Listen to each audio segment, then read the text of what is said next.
Okay. Yeah, absolutely. Just shoot me an email. We have a rowdy bunch tonight. Who do we have on the telephone lines? Trustee Swan? Yes, I'm here. Thank you. Okay, thank you. And I believe that's the only one that's on the line. Okay, I'd like to welcome all of us to the March 8th, 2017 public session as we celebrate International Women's Day. And so to all of the women in the room, thank you for everything you do for us and for yourselves. So thank you. I need to call to order Rise and the singing of Old Canada.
Well, it's not the same, Trustee McDonald, having your singing voice over my shoulder as it is with Trustee Kartner. Just saying. Director, can you do a roll call? Thank you, Mr. Chair. Good evening, trustees. And this is our roll call for 08 March 2017 meeting. Trustee Armour. Present. First Vice Chair Kartner. Trustee Cram. Present. Trustee Garrow. Present. Trustee Wendy McPherson. Trustee Bill McPherson. Present. Trustee McAllister. Present. Second Vice Chair McDonald. Present. Chair McMillan. Present. Trustee Richards. Trustee Swan. Present. Student Trustee Grace Marr. Present. Thank you, Mr. Chair. Thank you, Director. I need a motion that the Upper Canada District School Board approve consent agenda items 3.02 to 3.05, March 8th, 2017 as submitted. Moved by Trustee Garrow, seconded by Trustee Richards. I ask you to cast your votes, please.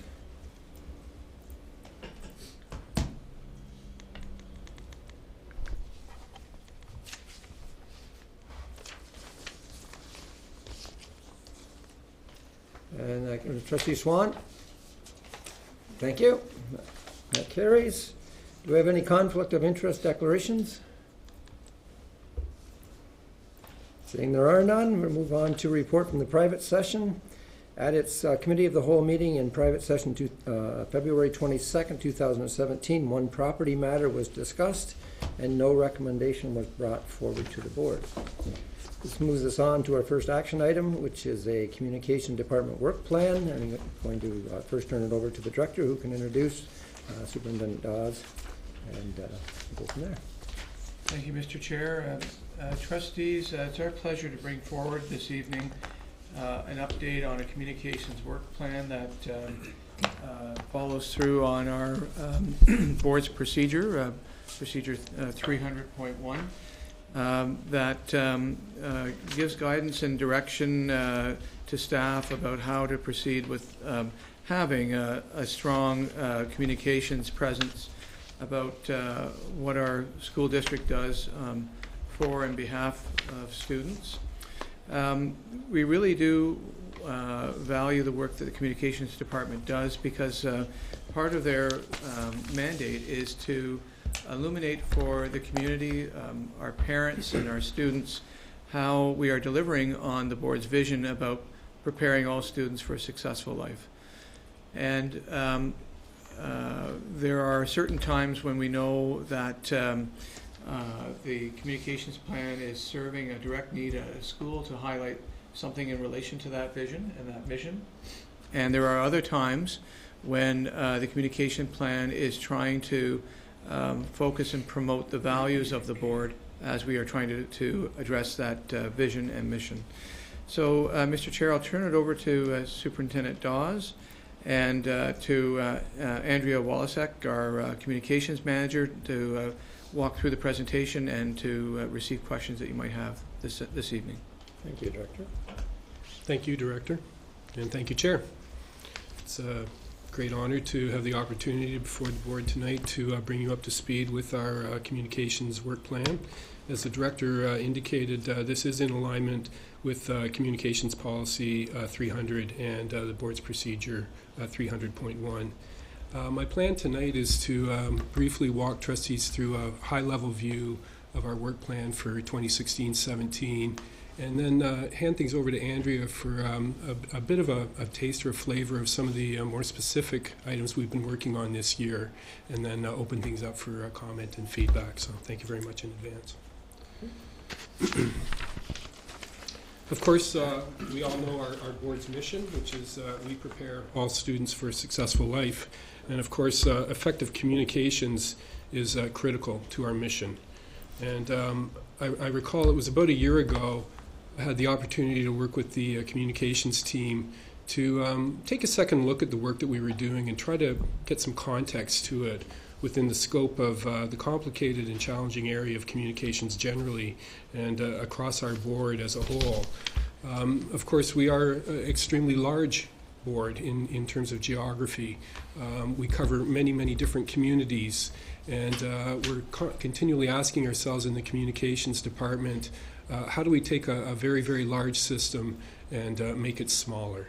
And how do we bring our parents and our students and our communities into a deeper understanding of the work that we're trying to do for our students across the board?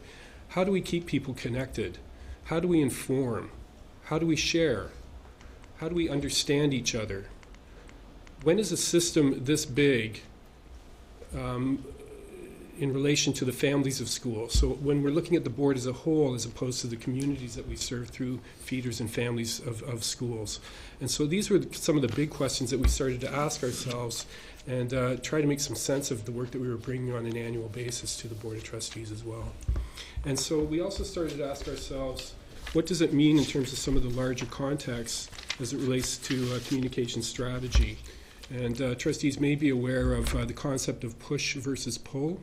We began to ask ourselves, as a communications team, do we understand and know when we're pushing information out to the system as opposed to trying to pull information in that drives a deeper understanding of the work that we're doing across our communities? How do we know when we're doing training versus support?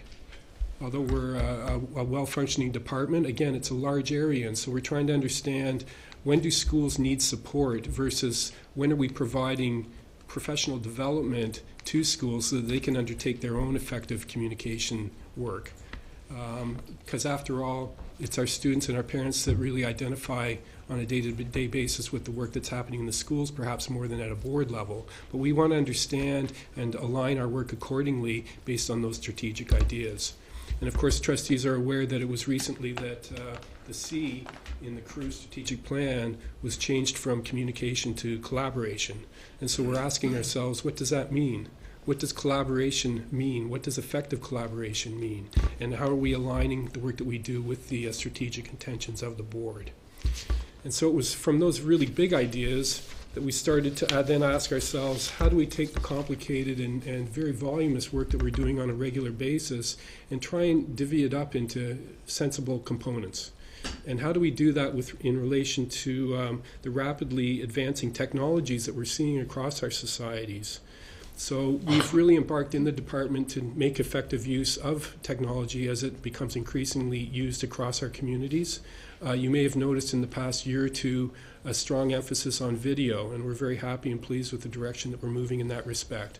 Social media continues to play a large component in the work that we do, but we're also cognizant of the fact that print media and traditional means of communication are still important to large sections of our communities, and so we don't want to forget those folks, and we want to provide effective communications from a more traditional perspective.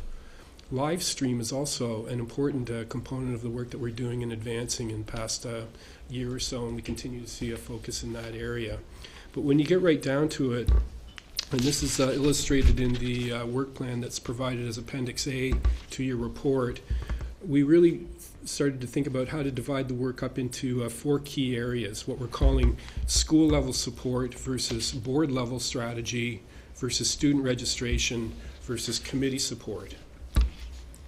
So with respect to school-level support, again, this is very, very specific work that we're doing to try and help schools develop their own very effective communication planning. And our objective in that particular area of the work that we do is to support employee learning using different media tools. With respect to board-level strategy, in many respects that gets more to the push idea. Again, how do we take the voluminous amount of communication demands that are on the board as a whole and use that effectively? And the objective in that particular key area of the work that we're doing is to communicate these initiatives effectively to our UCDSB community. I mentioned, again, the idea of pull. We are, of course, in a competitive business of sorts. We're aware that our communities have opportunities to choose schools from different boards, and the communication department in recent months and over the past year has taken a definitive effort to dive a little more deeply into the kindergarten and grade 7 and grade 9 registration campaigns. And we've been working strongly with IT department through the My Family Room platform to move that process forward. So that's in its early stages, but it's work that we're very interested and keen on continuing over the months to come. So our overall objective in that component is to assist parents in support of the registration process and transition to school. And you'll notice the final component is specific to committees. We find in communications that we're asked to participate in a wide number of committees, and we're very happy and pleased that that support is requested from us. But again, we want to make sure that we've aligned that work as effectively and efficiently as possible. So we've identified in the fourth part of the overall plan what our commitment is to committee structures over the year to come. And our overall objective in that component is to share our expertise with specific groups, committees associated with the UCDSB as a part of event planning. So as promised, with that, I want to turn things now over to Andrea. She's got a video to share with you that's one example of some of the work that we've been doing, and then again, give you a few additional examples of some of the more specific work that we've been taking on this year.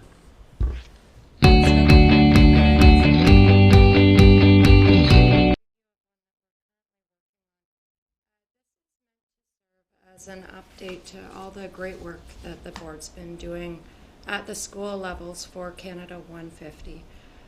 As you know, we're doing 150 days of Canada 150 throughout this school year. And Derek and some of the others on my team have been going out nonstop to these schools and promoting them and sharing these things on social media, on YouTube, on UCTV, and numerous other places. So this is just a preview of a video that will be launching soon, and it's to bring awareness to some of the good things that are happening across the board.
It's a great compilation of sort of where we are at kind of a midway point in the year. And there's still so much more to come, and it's so important to be showcasing these. These Canada 150 videos have been spreading like wildfire on social media and through our communities, where people are really interested in seeing what the kids are up to at school, and for potentially our new families coming in the fall, they can see what they have to look forward to, the types of communities and families that we provide as a school for them. Anything else to add? You want to talk a bit about? Sure. Yeah. So that also leads into a few of the other things that we've been working on. As you know, throughout the spring, starting in early January was the beginning of our registration campaign. It's still ongoing. Right now we're at a spot where we're not necessarily advertising at the moment, but we will be restarting it again in a few weeks, and then once again in August. And we are right on track with that this year. So that's been a big part of our duties this spring for sure. Also, since I've joined the team, I've had the pleasure of joining in with a few members of my team as well as a few members of the IT community about the website redesign, and I can tell you it's really coming along great, and right now we're ensuring that we're going to hopefully meet those timelines of late September, early October, and right now that's right on track for that. As far as social media goes, I've been really impressed with the team since I came. We've recently expanded our live streaming capabilities so that not only are we just live streaming through the live stream website, we're also now live streaming directly onto Facebook. So this meeting even right now is on Facebook being live streamed, and we're getting incredible results out of those. We recently tested a new media that we haven't been using. That's not new to our students, but it's certainly new to us as a board, with having a Snapchat filter at a recent Harmony Social Changemakers conference that was held in Kemptville. And with the initial test, there was about 200 participants there. We had 99 people look at that, 43 people use it, and 1,239 views of those photos that people used. So out of 43 uses, 1,239 is a great number, I think, for that. So that's just one more way to reach a more diverse audience and really be reaching out to our student community in addition to our adult community. And I just sort of want to close off my part by saying I know I'm a new face around the table and I only joined in early December, but one thing I've really been impressed with is the team that's been here, and the amount of work that's gone into planning for this yearly plan that we're presenting tonight, and just how dedicated those staff are, and really moving forward on it. Not everything has been started, but everything is certainly in our minds and is in the planning phase. So I just want to send out a special thanks to all the members of the team, and to those who have been on the team but aren't here tonight, to say thank you for all of that wonderful preparation. It's really been easy to come in and step into that role with all of that there. Thanks, Andrea. So with that, Chair, we've presented to the board an overview of our overall plan for this year, and we're looking forward to receiving feedback and as we move forward in preparation for next year as well. Thank you, Chair. Thank you very much. I think I don't recall ever seeing a work plan from communication in the years that I've been here. It probably has been, I just haven't remembered it. I'm going to open it up to comments or questions.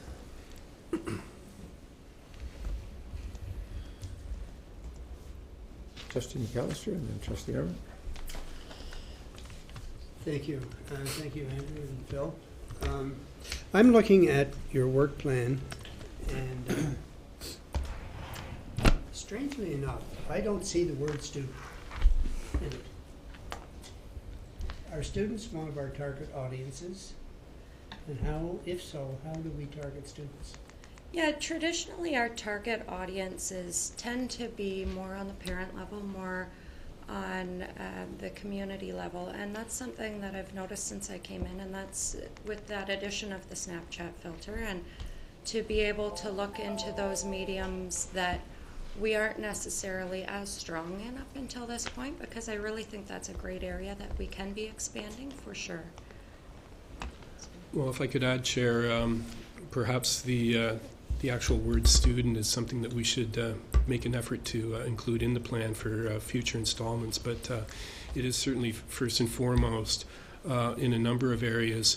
Certainly when we're working with our schools on their school improvement planning processes and understanding what good communication planning looks like in that respect, we're working on that from a student perspective, certainly. As Andrea mentioned, we are interested in reaching out and understanding the different platforms that students are using in our schools to communicate with each other and with staff.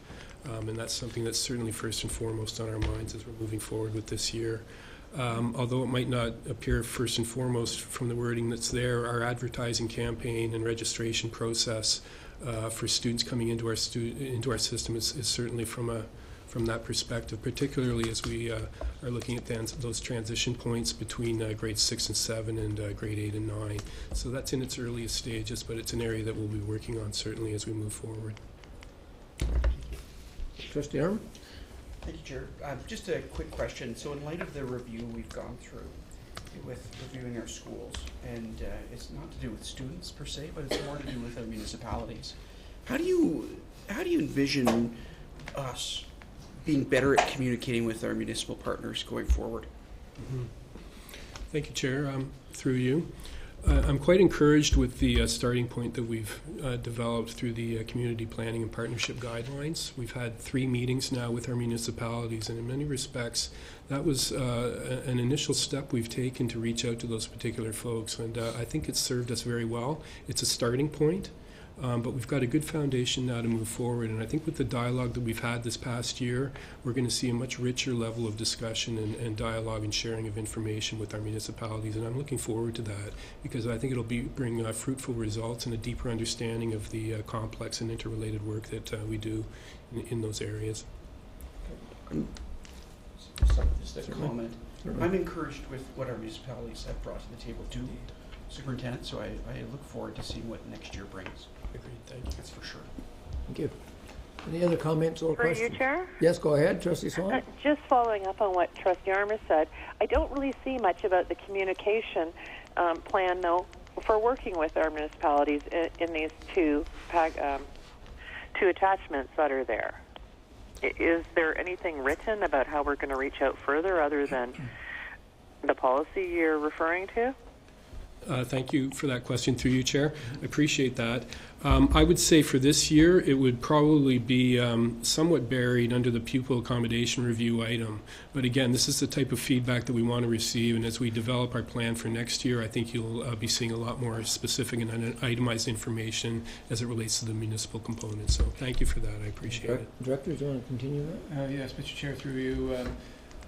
So the board's policy outlines really about who on behalf of the board speaks on different topics and different matters, and clearly lays out where the chair would be a spokesperson and where the director of education would have that role. In our procedure, however, we're trying to get closer to where should we be spending our time and our energy and our resources to be connecting about topics that matters to the board, matters to our students and our schools, and then work through a calendar process about where we're going to highlight or spotlight those commitments and how to make sure that it actually shines a bright light on the board's mission and vision. I do think that we're trying to ensure that through the procedure that we have, that we are collecting feedback through not just at this table tonight, but through stakeholders who will have different views about how we can support our effort to talk about our vision and about our mission. And we do expect that coming out of this year's connection with the community, that we may have some new avenues to explore that maybe haven't been part of a communications plan in the past, or if it has, perhaps not recently. Thank you. Trustee McDonald? Thank you. My questions or comments, I guess, are around the push-pull piece. And my understanding and my working relationship with push-pull is that, push is you're feeding something to a group or to an area that, whether they want it or not, it's coming. And pull is that opportunity to say, in order for me to move forward, I need this. And so when I look at what the communication department is doing, a lot of the information is pushing it out to the broader public, and whether it's internal or external. And we hear of how great or how many views we've had of certain videos. But what's the measurement? What is that measurement? If we have 5,000 views, we don't know who the 5,000 people are. And there's no correlation to those 5,000 people rushing to our doors to sign up for kindergarten. So it's nice that we do those types of things, but the views and likes are not verified to whether they're Upper Canada people or Canadian or North American or international. And so, our focus needs to be on our community, and in our community, the broader Upper Canada community.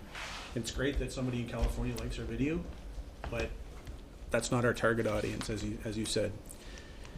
And so the other thing I have is the comment around Snapchat, and I think Snapchat, Instagram, and I don't think we want, as a board, tunnel ourselves into saying, well, we're going to try this one or we're going to try that one. It's something that we have to do. I mean, we saw at OPSPA, at PEZ, around social media and around what our students are concentrating on. And if we want to engage our students, in fact, maybe even some of our staff, they're using Snapchat, Instagram, and things that I haven't even heard of yet. But they're not using it just as a filter. They're using it to post messages, right? There's an opportunity on Instagram and Snapchat to be able to put storyboards out and say, here's what I did, or here's a video of this. And I think there's different ways that maybe it's not a central communication piece. It may be a school communication piece with the students in the school. So I think as we move forward, we need to make sure that if we're continually pushing something out, is it hitting the right audience? And how do we measure it? And regardless of what the new medium might be, as far as social media, we need to be at the forefront of it, because if truly our students are the ones that are using it on a daily basis, we need to find a way to embrace it and connect with our students on their level. We can't expect them to convert and say, well, now I want to go back to a text message, whatever the case might be. So, I think it's important as we focus on what we're going to do moving forward, that we keep those things in mind, and making sure that there's a measurement to it, that it's more than just the likes or more than just the views. What does it impact to the board? How does it relate back to meeting our mission, vision, values, and back down to getting students in our buildings? Thank you. And you're absolutely right. The young people are usually two steps ahead of us when it comes to social media. As soon as we catch on to it, they move on to the next one. But good point. Any other comments or questions? It's just a comment, and I don't want to get into the next topic, but that issue is an example of one which could be addressed very directly to school councils. And I just feel that maybe that's an avenue that we are perhaps missing. Thank you. And you're right, you're leading us into the next topic, but that's fine. Are there, Trustee Meyer? I'm losing my voice, so I'll try and talk. But I guess to what Trustee McDonald said, I'm looking over at Andrea and smiling because I actually did meet with Andrea and the co-op student in the communications department, and we are working on doing a more student-led social media outlook. So we are taking that step forward of wanting to have the student approach and possibly even have students run certain things. So we are taking that into consideration for sure. Thank you. Any other comments or questions? Seeing there are none, thank you very much for that presentation. Thank you. And moving on to the next item, which Mr. McAllister kind of led us into. A very important topic right now, and I'm going to ask Superintendent, should be not Coombs, it should be Superintendent Edwards, I believe. Or Superintendent Coombs, are you introducing this? Both? Oh, they're both there. Superintendent Coombs and Superintendent Edwards, with Chief Psychologists Allison Inglis and David Armstrong. There's a lot of names on this list for me. I'll turn it over to Superintendent Coombs first, and Superintendent Edwards. Whichever one of you want to start, I'd be happy with. Thank you, Mr. Chair. Good evening. I'll kick us off if that's okay with Superintendent. Fine with me. Would you like the clicker? And I'll take the clicker. Thank you very much. And I will invite Doctors Armstrong and Doctors Inglis to the table as well, who are joining us tonight. Trustees, tonight what I'm bringing forward is there's actually two components to this presentation. The first is very specific to an acute issue, which is right now ongoing in Eastern Ontario and indeed right across Canada and North America, and it has to do with the fentanyl crisis currently within Ottawa, Eastern Ontario, and many of our communities. And then leading from that, we're going to talk a little bit more about the supporting structure around addictions, addictions research, addictions strategy, and a more proactive approach. So I'm going to begin, and I'm sure all of you have heard about the fentanyl crisis that are currently really began in the West Coast and in Vancouver, and that's when we really started making national headlines with a lot of fatal overdoses at a really surprising number. And the Leeds and Grenville Health Unit connected it with us last year saying, we really believe this is coming east. We think it's only a matter of time before it's in Toronto, Ottawa, and Montreal. And sure enough, over the summer, we really started seeing an uptick in the number of fatal overdoses within Eastern Ontario. And so much so that the Ontario government has developed a strategy, and I'm going to talk a little bit about it and how we're partnering with our local health units, both the Eastern Ontario Health Unit and the Leeds and Grenville and Lanark Health Unit. Just wanted to share a little bit about some of the information. We've done a bit of a blitz over the last few weeks, spurred on by our local health units. And to the left is our Safe Schools at a Glance. That's our March edition. And we've had several alert discussion sheets which have been sent home to all students over the past couple of weeks. There have been discussion sheets for teachers, for parents, and for students. And also we've been having a number of assemblies, awareness assemblies, training sessions for staff, and also Facebook and social media, as certainly Trustee McAllister had alluded to, is getting the message out there that this is incredibly serious and that the consequences are deadly. I'm just going to go back quickly to the other one, and just in case you're unaware, fentanyl is an opioid, and it's incredibly toxic. And in fact, I know it's kind of hard to see that, but it's much more toxic, 100 times more toxic than morphine. And it's also now showing up laced in certain drugs, including marijuana. Now, when this came out, and that fact sheet came out, and principals started reading that sent everybody into, I'm not going to say a panic, but the level of urgency quadrupled overnight. Because a lot of kids will stay away from a lot of street drugs like these things, but there are a lot of kids, and kids we all know, and kids we all love, that will use marijuana on a fairly regular basis. And so this was really disconcerting. This was disconcerting news. So our schools have not stood by. They've moved very quickly. In many cases, they've moved and then told us what they're doing afterwards, and we actually really applaud that kind of initiative in this case. Been a lot of conversation around the naloxone kit. An naloxone kit, if you can think of an EpiPen and the way that it can get kids breathing again when they have an anaphylactic reaction, the naloxone kit can be a stopgap in saving the life of an opioid abuser or an opioid victim, and it can help keep that person alive until 911, of course, is called and there's emergency responders. And I happen to have a naloxone kit here today. And back in July of this past year, Ontario has made these free of charge to people, residents of Ontario. You can go to your pharmacy, and all you have to do is present your health card. They will prepare this for you. They will take you aside, and the pharmacist will train you in the use of this. Now, it's specifically for, first of all, opioid users. So those that are regular users of opioids. It's also for the family and friends of users of opioids, and it's also for those people who may come in contact with a vulnerable sector that could be opioid victims. And so I will pass this around if you want to take a look.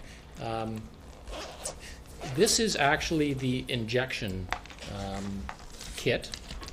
So there's an ampule, which is simply snapped off. There are a couple of syringes here, and these syringes are designed so that they go directly through clothes, and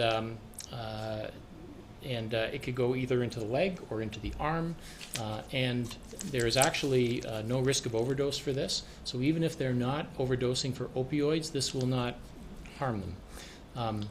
Now, brand new and very in the next month or two, nasal kits will be available through all our pharmacies and through health units. And the nasal kit, of course, is much less. This is a little bit intimidating, right? People will use a nasal mist on somebody that may be suffering from an opioid overdose. Research has shown they're not so quick to use this. I'll pass this around, and also this is. I actually went to a Shoppers Drug Mart recently, and pharmacist took me aside and gave me training on this. Also provided me with some information which you may find useful as well. Pass it around. So where do we stand as a system? One of the things that the health units will not do is they will not purchase in mass and give them to our schools. So we will need to do that ourselves. Having said that, many schools have already done this. They've gone down to their local pharmacy and they've already accessed this. There are some of our schools, and TR Leger would be one of those, that do have some really vulnerable sector kids who, and the administration has been proactive in going down and saying, we need to make sure that our staff are trained in this and that they have access to it. We're also going to be following and tracking the training and the education of staff, as well as students and parents. I've had conversations, and this actually does kind of lend nicely with our conversation with Andrea and with the communications department about producing some of our own in-house response with going out and actually interviewing kids, interviewing parents, and having conversations about some of the dangers here. I would like to point out, and this was, I had an interview with the harm reduction coordinator for Leeds and Grenville Health Unit, and she said, it's so important. I mean, this response has been great, and they've been very impressed with how the schools have jumped all over this, especially with our intermediate grade students. Our 7-8s are really where they target that kind of information and that kind of training and awareness. But in a year, it's going to be something else. Or 2 years, it's going to be something else. And it may be not quite as toxic, or it may be more toxic. So that underpinning strategy is going to be so crucial going forward, and getting the kids earlier and getting them talking about these kind of issues. And one nurse who works with vulnerable sectors actually said, it's never been more dangerous in history to be a recreational drug user at this time. So this is certainly it's certainly an acute problem. It's certainly something we're responding to very quickly. It's certainly something that we're encouraging our schools to be proactive on. But we also, as a system, have to provide them with some guidance about training and providing them to make sure that they do have the most recent, up-to-date naloxone kits, as well as the training that goes along with them. So that's kind of the most acute current situation that we've got going right now. But I would like to turn it over to Superintendent Edwards and Drs. Armstrong and Inglis to talk more about the addiction strategy that underpins this. Thank you. Thanks, Dave, and I'll just, Yep. through your chair, thank you very much for this opportunity. And as the Superintendent Coombs has spoken about the good partnerships with our public health unit with the care, support and service, what Drs. Inglis and Dr. Armstrong and I would like to talk about is the supporting of the prevention that Superintendent Coombs talked about, the structure. Could you just move your mic a little bit above? Sorry. I could hear you perfect, There but I we don't think go. others could. Perfect. Thank you. Okay, sorry. Sorry about But that. we want to talk about the supporting structure for the prevention of substance use. And as educators, we play we have a very, very unique opportunity and role in providing education for the teaching of knowledge and skills to students, and to helping to make for our students to be able to make those informed decisions about the substance use. The front matter of all of the Ontario curriculum speaks to the engagement of learning skills. It speaks to the engagement of personal choices and decision-making skills and communication skills. The revised health and phys ed curriculum, which we've brought pieces of that to you before, has specific expectations through K-12 around grade-appropriate information and language to educate students about drug and substance use, and to engage the students to develop the critical thinking skills to help students engage the decision-making and communication skills needed to resist the behaviors that can lead to injury and harm that David spoke about. So what Dr. Inglis is going to speak about right now is the education pathways are for our healthy classrooms and the pathways to care and service through a tiered approach for substance prevention. Thank you. Okay, there we go. I think some of this is going to sound extremely familiar. The overlap, of course, with mental health strategy and addiction strategy is pretty tight. But just to start us off, the Ontario Student Drug Use and Health Survey is the longest ongoing school survey of youth health and drug use in Canada. And in 2015, about 10,500 students were surveyed about their drug and alcohol use. Upper Canada students have always participated in those surveys, so our students contribute to that data set. So you'll hear me make a couple of references to that particular survey. And there's some encouraging news in that survey. Over the past 15 years, there has been a trend downward in the use of all drugs and alcohol. There is an exception to that. It is ecstasy. When we talk about fentanyl, of course, anything that is manufactured can actually have something like fentanyl added into it. So there's a bit of an alarm bell there. Just a quick note as well, cannabis use is actually has a very seesaw pattern. And in eastern Ontario, or the eastern part of the province, we have some troublesome drug and alcohol use rates that are higher than the provincial average. We have some that are lower, but alcohol, cannabis, and tobacco use are higher in the eastern part of the province than the rest of the province combined. So even though we're on downward trend, there's still some troublesome numbers associated with the use. And of course, the risks to health now are extremely high. So we're concerned. So people use substances for a number of reasons. First is to increase positive feelings. Bottom line, it can feel good. Okay, it makes us feel happy, it makes us feel relaxed, and it can be fun. People use substances also to decrease negative feelings. Okay, so they want to de-stress, they want to tackle worries, they want to alleviate pain. And the last reason that people use substances is to fit in. That we have some cultural norm around substance use in some cases, that it connects us to a group, a peer group, it's available, and it gives us something to do.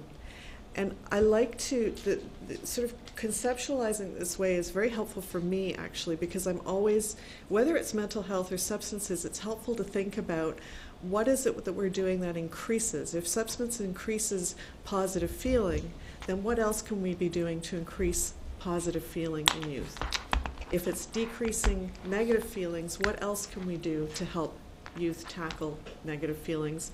And if it's about fitting in, what else can we provide youth that helps them to fit in, that isn't about substance use? So there are often also people and situations and places that tend to increase use, and stressors that are related to mental health, poor productivity and achievement, social or family issues also increase risk. So this is why we see our mental health plan, our wellness plan, and our addiction strategies need to have very strong connections and overlaps. In response to the recent fentanyl alert, our public health partners have been into schools, as Superintendent Coombs was just saying, and we are starting to meet more and more with school teams where we want to discuss the overall strategy, because actually what we want to do is promote health, decrease opportunity, look at best practices for addressing drug and substance use. And in addition, we want to be engaging very, very strongly with our community partners so that we're enhancing overall sort of educational goals, health goals across our community, recreational opportunities in particular, and you'll hear me refer to that in a little bit. We're also very aware that there are lots of, as there is in the mental health field, there's a lot of one-off programs right now where you get speakers to come in, big, light and flash show. And we are aware that actually some of those programs don't actually decrease use or prevent misuse. They may actually increase risk. So we are looking at all of that very carefully, and we continue to encourage our schools to use the school mental health decision support tool whenever they are engaging a person or a group in sort of a presentation or something like that in their school buildings. So the focus of our current efforts is very consistent with, quite frankly, the HP curriculum. We're actually, there's less of a focus on drug education and much more of an emphasis on preventing substance misuse. Our strategy is then, of course, presented as everything is these days in 3 tiers. We dream in Technicolor because what we want to do is prevent problems before they start. So just as a reminder, we've got our 3 tiers of intervention. In this instance, we are characterizing Tier 1 as our universal or our school-wide tier, where every student is exposed to something to promote health. Tier 2 is our classroom or grade level specific tier, where identified groups, so it could be, the identified group could be grade 9, or it could be a higher risk group. They're exposed to programming, interventions, and strategies designed specifically for prevention and early intervention. And then we've got Tier 3, which is the individual intervention, the student level. We're really addressing as a specific condition. We often think of that as the treatment level, okay? The intensive intervention level. So just at the community level, because community and municipal drug strategies are very important, and we have to be working with our municipalities, but just as a reminder, at the community level, there's lots of things that go into preventing drug use or substance misuse that really don't sound like drug interventions. Recreational opportunities are important, adequate housing, good transportation, food security, our public health campaigns, and mentors in the community. Mentors is important here because you'll hear municipal drug strategy and municipal wellness strategies talking a lot about adult mentorship in the community. Again, what are we trying to do? We're trying to provide youth with options. We're trying to provide them with connections. Okay? So that's at the community level. And then on top of that, the Tier 1, from an addiction strategy point of view, is really about connections and engagement.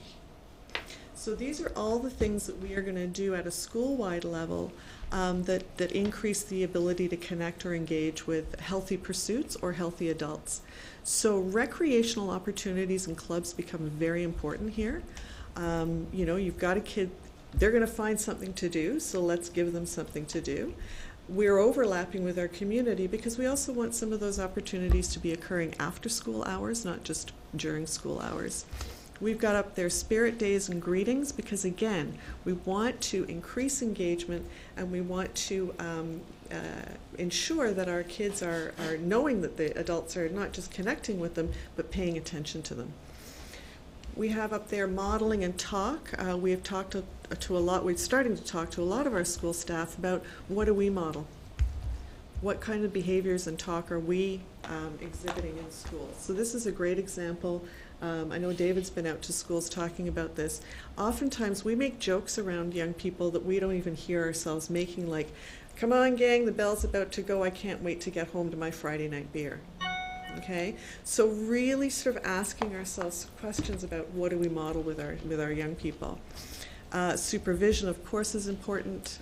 Do we know what kids are doing in buildings? And mentorship. Again, we've included our public health campaigns in there as well. In Tier 2, we're talking about being more sort of targeted, and that's really pulling stuff out of the HPE curriculum. A lot of work we're looking at right now around refusal skills. Remember that some skills can be taught, they're very helpful, and refusal skills are very helpful. I spent a lot of time with my own kids on that. Hopefully they've been using them. But really that's a preventative piece and an early intervention piece. Supervision, safe proms. So those are some of the things that we help kids understand around safety. So safe use if they're going to use, and just generally taking care of each other. And again, public health campaigns. Something I forgot to mention that does really run all the way through this is the cultural norm piece. Where we are finding from the Ontario Drug Use Survey that 27% of young people actually use alcohol regularly in their homes with their parents. Okay, so we have a cultural norm sometimes around that, and so again, at all of these levels, we're trying to make sure that we don't see ourselves as isolated from the community that surrounds us, that we're having those discussions all the time. Safe prom is another one. What do we all mean by safe prom, and are we all on the same page? So that's Tier 2, and then at Tier 3, of course, we are talking about, have we identified those students who really now are using and misusing in very unhealthy ways, and how do we support them?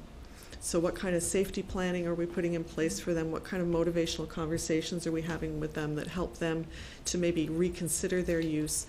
Are we aware on what the pathways for treatment service are? How are we working with our partners around that? So those are our 3 tiers. Again, not that different from some of what you've already heard us talk about from a mental health perspective. David, did you want to add anything on any of those pieces in there?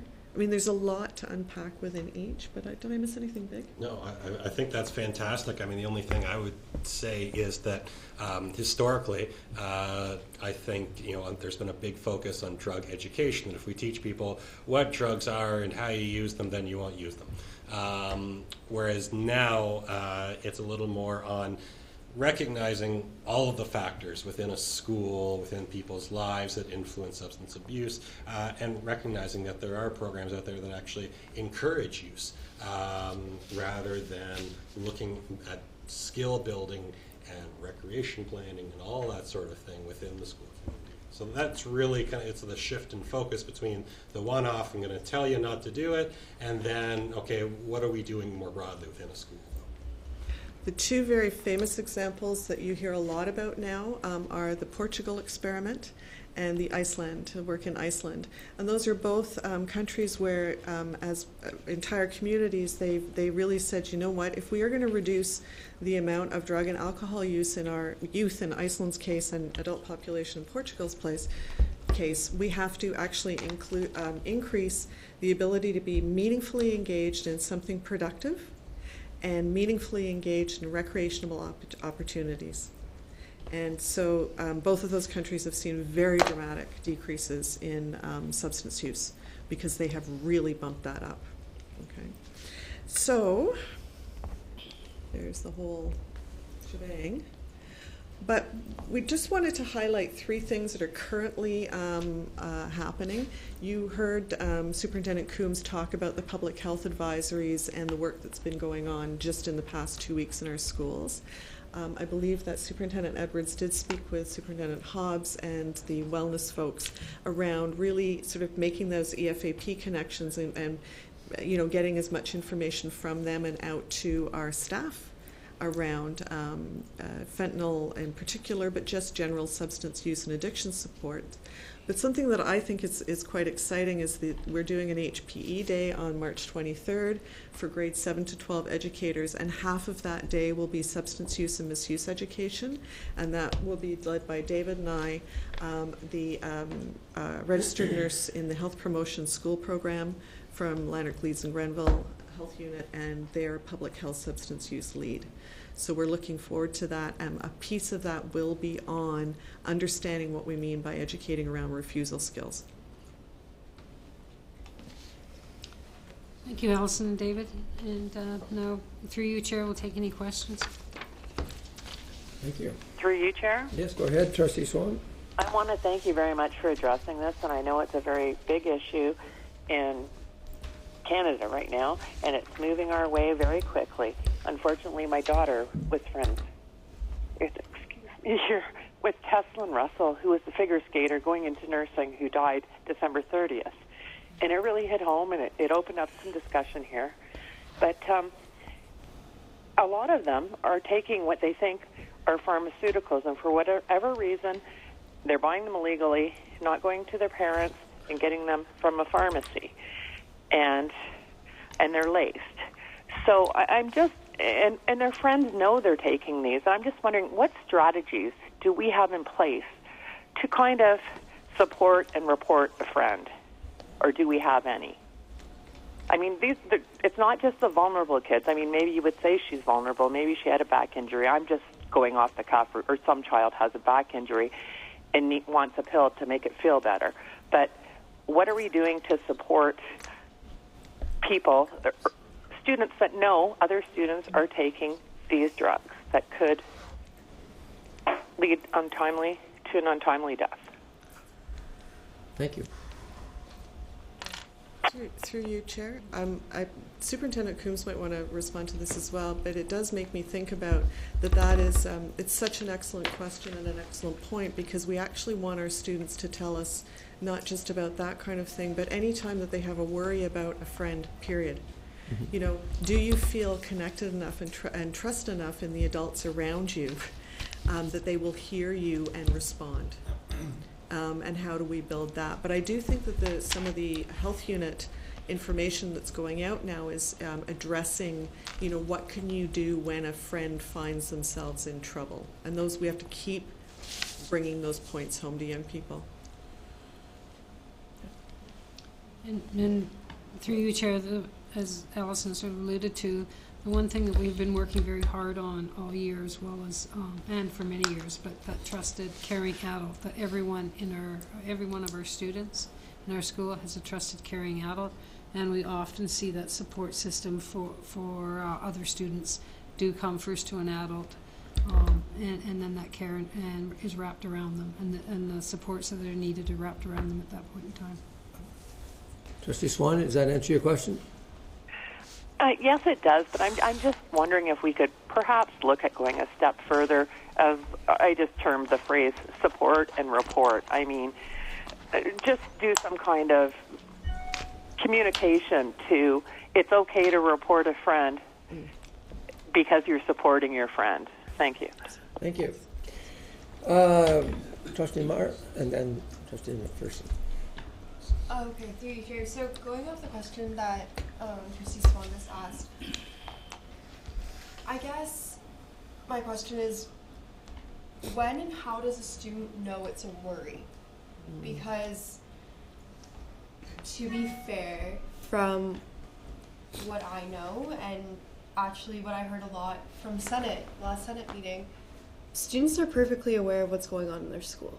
We know what's happening, we know what's going on, we're not oblivious to this. But it's something that almost becomes normal for us to see because it's what happens every day in school. And so we don't really take a lot of shock into it when we see it happening. So when something like this comes along, it definitely brings up the point, and we're kind of more engaged and more taken back by all of it. But I think the people who are taken back by it are the people that don't do it all the time, or don't do it. They're the ones that are kind of like, okay, so we're definitely not going near that anymore. But when does it become a worry to the people that do? Or when does it become a worry to a bystander who sees someone doing this every day? I guess, like, when do students speak up, I guess, is the question, when they don't speak up on a regular basis because it's what they see every day. Good question. Yeah, through you, Chair. Only a student could ask some excellent questions like that, and we were talking about it. We were talking about it at dinner. Yeah. I mean, I think that conversation is something we have to keep having. And I wonder, I'm curious to hear back from schools and students after this, after the health units have gone in, because I think that students have actually started this conversation before the adults have gotten in there. And I'm wondering if some of the facts, right, that we're hearing about and reading about and talking about will maybe shift some of that. It is, there are, we said in the dinner room, you know, if you want to know what's happening in the school, just ask any student and they'll tell you the spots where things are happening and the kids that are selling and the kids that are using, etc. But you're right. How do we get them to bring that forward in a way that is helpful to everybody? Yeah, for sure. Do you want to add to that? Yes, Mr. Chair, through you, it's an excellent question because it's really complicated and it's not simple to provide a response. What I would want to share with trustees is that we build our learning experiences for young people around judgment. We are trying to practice a lot about thinking and then talking about your thinking. And we also spend a great deal of time, as Superintendent Edwards had mentioned in the health and physical education curriculum, around self-advocacy and around self-care. If we're doing our jobs right, then the question that Trustee Swan raised a few moments ago and what Trustee Maher has raised is about when students recognize what does it mean not just to advocate for yourself but advocate for somebody else. And we'll see the signs and we'll be able to make the connections between something that's not good for yourself, that you can see that also being a concern for a peer or a friend or somebody that you care about. So we do know that it started quite some time ago when we were talking about keeping students safe against threats that are happening in and around the school community. We talk about that, about safe arrival to school and about stranger danger. It starts that early and that young. And then we are trying to build that in young people in a much more sophisticated view about what does it mean when you have choices that don't look like dangers but look like opportunities.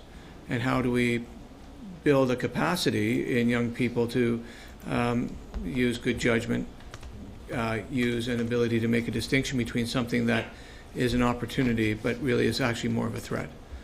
And to rely on what the school system is based on, which is having caring adults, that makes a difference for why schools are safe places and caring places, that we know that they can turn to the adults in the building and have those conversations.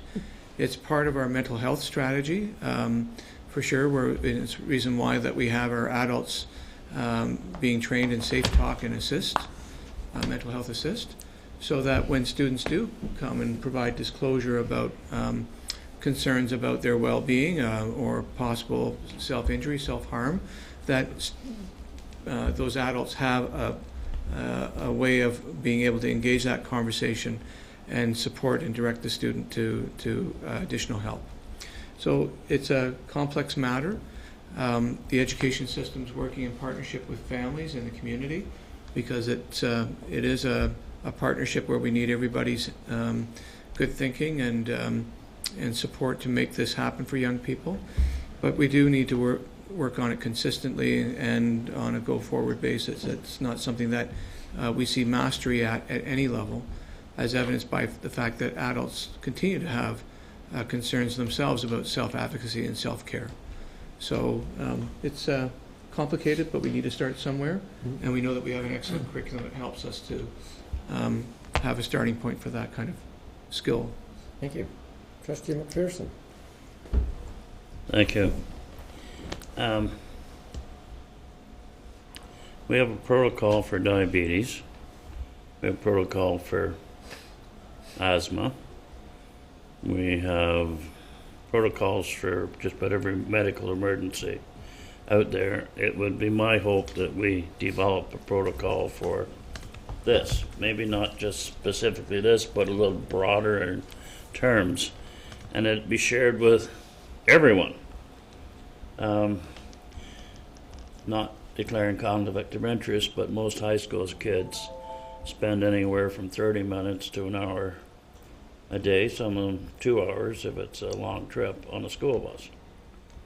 What concerns me about the kit is it requires a physical injection, and also number 4 in your sheet says apply CPR if necessary.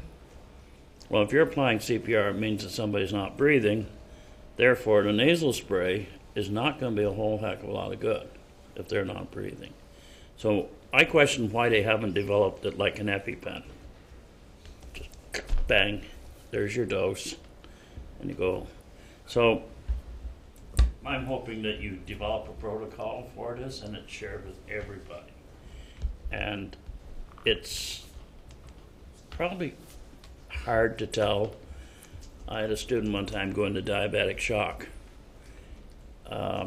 Someone that's passed out from an overdose, how do you make the call? And so it's something I hope that we never have to deal with, but it's a good presentation. It's not really a question. So. Okay.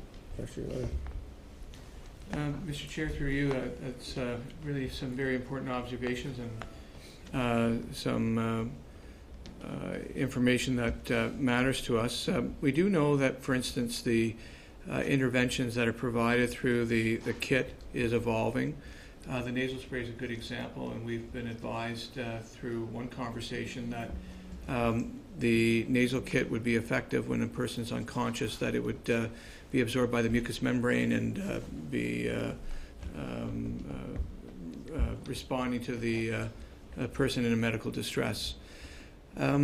The protocol and the way that the school system handles it at this juncture is that if we have somebody in medical distress, we follow our first aid practices. And we do have trained first aiders in every one of our schools.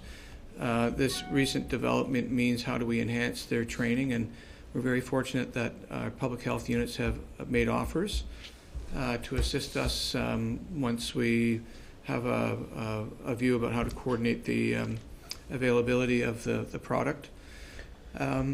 But it is important, and I would want to reassure all the trustees that we do have a first aid protocol or a medical emergency protocol, and that would be our first step, because we don't know whether an overdose was the result, a person who's presenting as being unconscious was the result of an overdose, a fall, a blocked airway passage. We really don't know. But very good first aid training allows us to engage that accordingly. And as you saw with the tip sheet that came with the product, that it also advises people who are rendering first aid to look for specific signs that would help to decide whether or not there was a need for an injection or an intervention. And as Superintendent Coombs had mentioned as well, not unlike the use of the EpiPen that we have in our schools, that its administration would not have any adverse effects on an individual if it was decided that was required and it was not what was in fact the specific need. Through you, Chair? Yes, go ahead. I think Trustee McPherson brought up an excellent point, and many of our students spend a couple hours on the bus every day, or a considerable amount of time anyway. And I'm just wondering if this could be brought forward by our trustee rep to CO perhaps, to see, I know bus drivers take training, first aid training, but perhaps this might be another level of training that could be incorporated in a bus driver training session. Thank you. And that's noted. I noticed that Trustee McAllister has that down. And we do have a STEO meeting coming up, so we can certainly address it there. Superintendent Edwards. Through you, Chair. Further to Trustee McPherson's discussion on protocols, I just want to bring to attention too that we are working jointly on partnerships, collaborative protocol. We've done this a couple of times. We've done this with the Checkered Flags book, and that took about 3 years of good, hard collaboration to have that come together. It took us about 5 years with the partnerships for all of our agencies and all of the school boards and all the partners to really work on the suicide protocol along with our hospitals. And we signed off on that 2 years ago. And we are working, the good work, Dr. Armstrong is really our lead on that for addictions and substance prevention protocol. And that has started about 2 years ago. But with any good collaborative protocol, it does take time in terms of the development. So our coterminous boards and all of our boards are working on that, as well as the community partnerships. Again, so it'll take a couple more years probably to have that going, but that work is ongoing within our communities. Thank you. And Dr. Armstrong is the lead for that. Thank you very much. Any other comments or questions? Trustee McAllister. Thank you very much for this excellent presentation. I appreciate it from all four of you. Dr. Inglis, you mentioned the first line of defense. I think it was, you stated, in any situation involving distress or especially mental health, was the school mental health support tool. Could you explain that, please? Oh, sure. Through you, Chair. Yeah, first line of defense. Really, the decision support tool has been provided to school leaders, school staff, ourselves, from School Mental Health Assist. So it's the provincial group that supports the mental health leads in school boards. And it's a tool that a school team can use to make decisions on whether or not a particular presentation or program fits with an issue that they're trying to tackle. There are some cautions on, if you have certain styles of presentation, what you might need to take into account. Do you need support people there? Should you do this as small group versus large group? So it's really, instead of, you're never going to catch up with having a list of these are approved presenters and these are not. It's better to teach people how to make decisions about all of the different presenters and groups that come knocking at a school's door. So that's what the decision support tool is. Okay. Thank you. Any other comments or questions? Well, Dr. Inglis and Dr. Armstrong, it's always a pleasure to have you at the table, and thank you very much for the presentation. Thank you. Thank you. Okay, moving on to the next item. The Board of Trustees have been working for some time on strategic planning and setting strategic direction. We've met several times to work towards creating a trustee board work plan, which will ultimately translate to a work plan for our director. The last time we met, we had a very rich conversation among all of the trustees, and it was agreed at that time that we would send us the work that came out of that particular meeting, which was held on a Friday and a Saturday. We would send it to the accountability framework and to shape the discussion a little bit so we could bring it to the board table and further that discussion. And so what we are doing tonight is I'm going to turn it over to the chair of the accountability framework to bring forward that discussion and to see where we can go with that tonight. But I think it's very important that to anyone that's tuning into this, that the Board of Trustees have many things that we are responsible for, but strategic planning is one of those areas that we take very seriously. Okay. Thank you very much, Mr. Chair. It's my pleasure on behalf of the Accountability Framework to present the work that we accomplished last week and to bring to the board for consideration and further discussion. So as we approach the board work plan, it was important for us to understand how does it, what is the board work plan and how does it relate to the strategic plan? Do you have the? Okay. So then what we wanted to identify is some of the criticisms around strategic planning. And strategic planning, whether you're familiar with it from this board or any other activities you might have, is a requirement for within the Ministry of Education that all boards have a multi-year plan. So we are compliant by having the multi-year plan, our strategic plan. And many of the main criticisms around strategic planning is that it's only done every few years. It gets done, it gets put on a shelf, and then it's forgotten about until the next time you pull it out.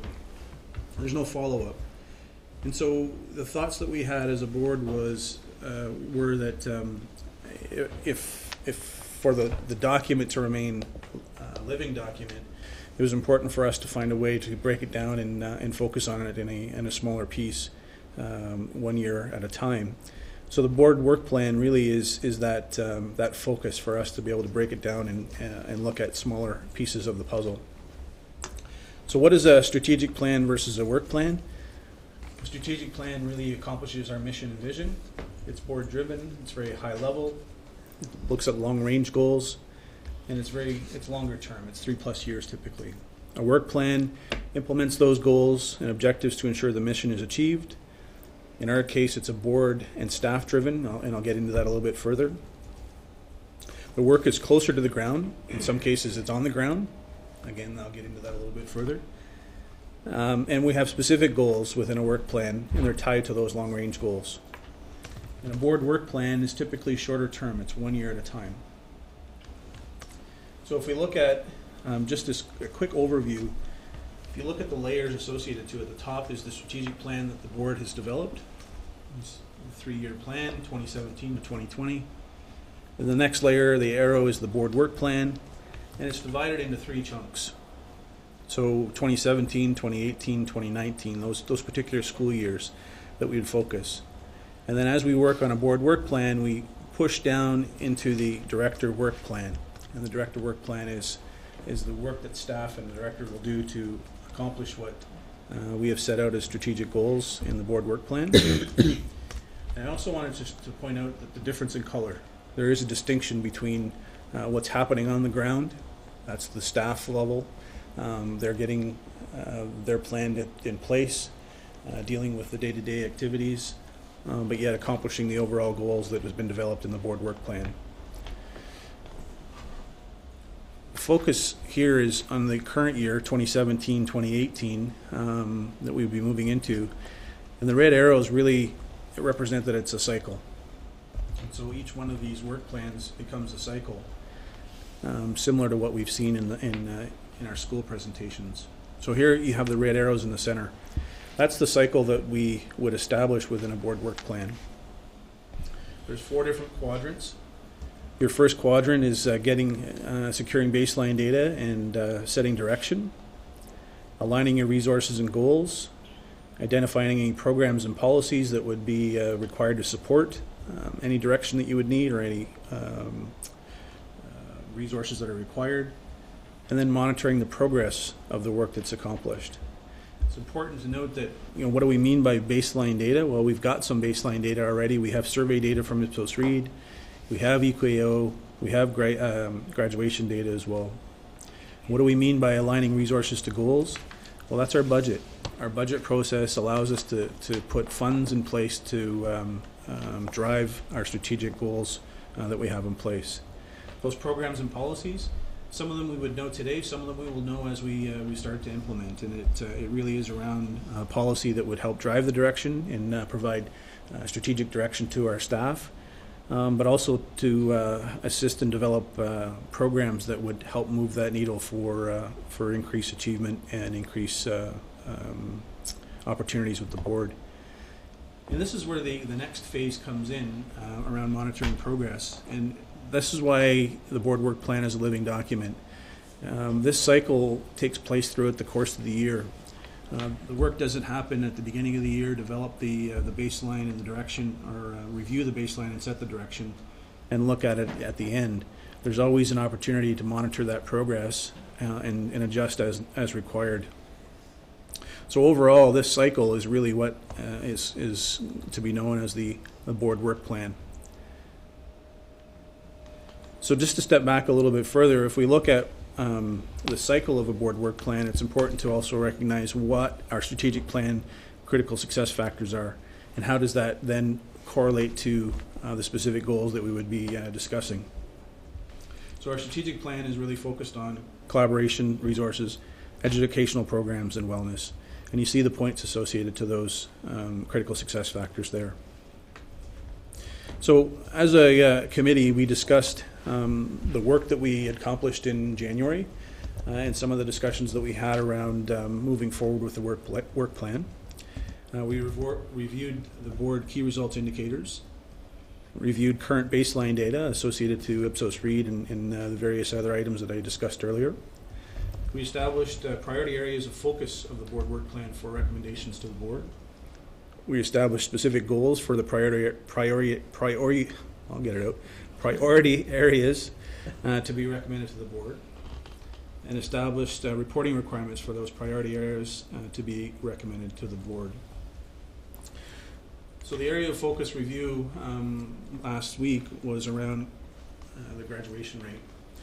The board has an overarching goal of 90% by 2020. Currently, we have a 6% gap between the current graduation rate and where we want to be. We reviewed the staff culture survey around Ipsos Reid, and the three main areas that we focused on were the points that were raised. 46% of staff agree there is good communication with the UCDSB. 45% of staff feel their school have the staff and support necessary for student success and for student engagement. And 40% of staff feel valued and recognized by the UCDSB.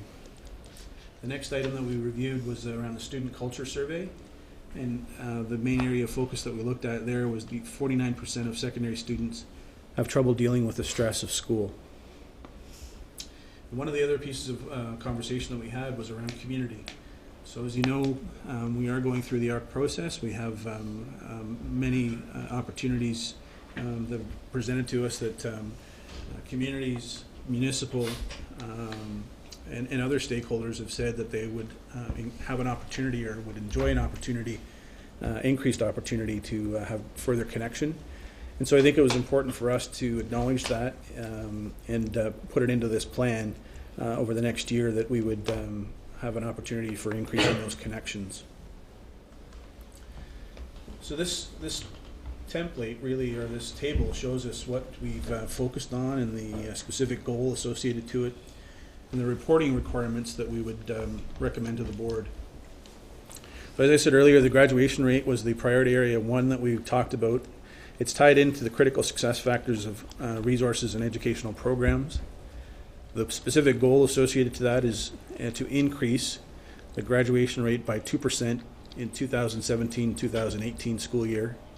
The baseline would be determined at the end of the 2016-2017 school year. Reporting requirements would be first report at the conclusion of semester 1. This report would be really just to determine whether we're on target, at risk, or will not meet. And the second report would be at the conclusion of semester 2 with the full graduation data report back. We assume we would have that report back in September based on ensuring that all the data is collected at the end of June, semester 2. The next focus is around staff culture. And the three areas that we talked about, I talked about earlier, are around collaboration, resources, and wellness. And around collaboration, what we recommend is a specific goal of increasing the number to 50% of staff agree there is good communication with the UCDSB. And then the reporting requirement would be the next Ipsos Reid report of 2018. Around resources, increasing to 50% of staff feel their school has the staff and support necessary for student success and for student engagement. Again, the Ipsos Reid report of 2018. Around staff wellness, increasing to 50% of staff feel valued and recognized by the UCDSB. And the next item was around student culture survey and the wellness of students. And what we've really focused on here as a committee was that we want to increase the capacity of students to be able to deal with stress. We know there are stressors for all students, but we need to be able to give them the tools and the resources to be able to deal with that and to know where to go and what to do if they require assistance. So again, that would be part of the Ipsos Reid report of 2018. And then finally, around community, obviously that's around the collaboration component, and the specific goal would be connecting with community stakeholders beyond our policy requirements. We know currently the policy requirement is that we meet with municipalities on a minimum of once per year. And so what we've said is we want to see that increased, and we just didn't limit it to municipalities. We've said stakeholders. And the reporting requirements for that would be the director provides quarterly reports to the board and also his annual report. So at least on a minimum, a quarterly basis, we would see the work that's being done to communicate and to collaborate with our stakeholders. And then a summary of that activity within the annual report that is also provided to our communities and to the ministry to indicate the work that's being done on behalf of the board. So, Mr. Chair, that's the very brief review of the work that the accountability framework has done, and providing the recommendations to the board tonight for the establishment of a board work plan.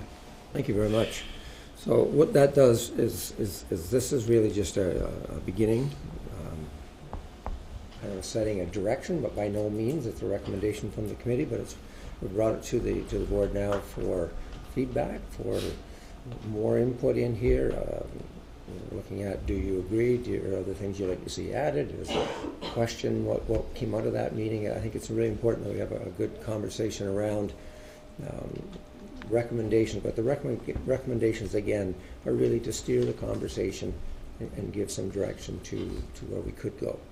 But by no means are we saying what's coming out of accountability framework is the work plan. I'm turning it over to you folks to discuss it and see what we need to do with it. So I'm going to open it up for comments or questions. Trustee McAllister? I have several questions, but I'll take one at a time. Okay. The targets are going from 46%, 45%, 40% up to 50%. Is there any particular reason why we are not aiming higher than 50%, as opposed to, say, 60%? Just you can talk about the conversation, or anyone from Accountability Framework certainly can talk about the conversation. Good point, because we did talk about that. Trustee Cram, do you want to start? Thank you, Chair. I'll take some of the heat off David for this one. Certainly during our conversation, Trustee McAllister, we did talk about it being 60, 70, even higher, because we'd like to see it there. But because we broke it down to 1 year increments, we thought we'd at least try to attain it, to get one that was attainable in the first year, and then build it throughout the thing. So yes, we believe the percentage should be higher, but we're trying to make it attainable in the first year. Thank you. Want to go on another question? I do. Okay. With regard to that target of 50%, the question of how we get there isn't really addressed. Is that part of the director's work plan? That's right. Is that what you mean? Yeah. There's a lot of things that when you look at what we're asking the director to do, is it's his job. Right. And then he reports back to us in terms of the results. There's my third question, then, if I could, and I'll be finished here. With regard to the last issue of community collaboration, I note that that will be revealed in the director's quarterly report and the annual report. I guess my question was that collaboration by whom? By the director, or by the trustees, or by a combination? If it's only by the director, that, in my opinion, is insufficient. Okay. Good point. Anyone else want to comment on that? Mr. McDonald? So what the purpose of the board work plan is to provide direction to the director on achieving some specific goals. So I think there's a combination that can occur with this. The primary amount of collaboration and work will be done at a staff level, and the director will determine what staff are involved based on the requirements. And I think, to this point, we've had a fairly good understanding and relationship with our staff that if something requires the political approach or the political attendance, then it would be done. The board work plan isn't really put in place to direct individual trustees to do something. That's not what we focused on here. It was providing the direction to the director to do specific tasks, or maybe not specific tasks, sorry, to accomplish some tasks to achieve specific goals. And we're leaving it to the discretion of the director to determine what those tasks are. If we, as a board, want to engage into something that is more political advocacy, that would be a different type of discussion, I would think, and perhaps away from the board work plan, and really around the work of individual trustees and our executive. Just to follow up to that, we did talk about when the director was doing his work, if the work involved meeting politicians, that trustees would be involved. Trustee Bill McPherson. Through the chair. Following up on community and collaboration. Right now there's a fair rift, I believe, between community and board. I think we as a board need a better understanding of what the community expectation is of the school board. And I don't know how we're going to achieve that. We have budget constraints largely coming up, but I would like to see something when you say connect with community stakeholders beyond our policy requirements. What does that mean? Does that mean town hall meetings across the board, say 1 per month across the 10 wards, and an information session sharing what we're doing, not necessarily decision making, but sharing the process? Because if you did the Ipsos Reid survey right now, we're going to drop in certain areas. And I'll admit, each one's a snapshot. There's always something different that's going to influence that. But the feeling that I'm getting about the connection with the community is we're viewed as being bunkered in here in Brockville, and we don't have a connection with our community until we go out with something major. Nobody sees it coming, and all of a sudden we're on their doorstep with something major. So I don't know what the solution is, but we need to extend the feel-good communications ahead of time, so to speak. And I don't really think the director's reports are going to fill the bill. Okay. Yeah. Well, I think, so what do we mean by, sorry, I can't see that on the screen. So what do we mean by connecting with community stakeholders? It's meant to be all-encompassing. It's meant to be open-ended so that it can be a little bit fluid so that things can transpire. If we said municipal councils, then we'd have potentially other groups that would come back and say, well, why not us? And so what we're doing is we're actually indicating to the director that we want to have those conversations on a more regular basis from a system level side of things. I would say that if we use the Ipsos Reid data that was done about a year ago or a year and a half ago, I would say that we do have a good connection with our communities. Our parents feel very connected to the schools. All the data shows that a majority of our parents are very positive about our schools. So I think it's important that we draw a connection that, some of our parents, some of our local communities feel more connected to the school. And then what do we do from a higher level to ensure that we have conversations at a system? Because some of our municipalities, some of our other stakeholders, health units, other agencies cover a broader area. So it's meant to be, as I said, all-encompassing. It's not meant to go out and make sure that everybody's happy with us. It's having conversations and making sure that there is that two-way communication. So at the end of the day, we may not have every municipality and every agency that we work with happy with us, but we've made an attempt to make sure that we have met with them and understand their issues, and they have an opportunity to understand our issues. And the work that's really done at that point is up to the director to determine. So it's a first prong approach, right?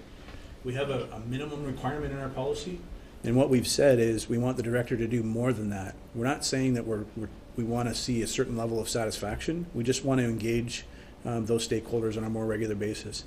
What we do next year, after we see the year one data, is then entirely up to us as a board to say, okay, well, we've done it, and now what's the next step? What do we do with our communities to make sure that we're, from a collaboration standpoint, engaged, local, and learning, right? So those are the key requirements that we need to focus on. Mr. Graham? Thank you. Thank you, Chair. Trustee McDonald just stole the last part of my little diatribe here, because our policy requirements only say meet the community once, and what we were saying to the work plan was, as a board, we need to meet the communities more than once. We didn't put a number on it because that's up to the director in his work plan as to how that community stakeholder meetings take place. At the same time, I think we need to go beyond what's here as trustees. We did not do a trustee work plan. I think we have to start looking at our own governance model as to how we conduct some of our own business. And so that may be part of the trustee work plan that we come as to how we engage in the community ourselves. And it's also up to individual trustees in their own community to determine how they react with their community. So there's another part that needs to go in here as well that we didn't address with the board work plan. Steve McPherson?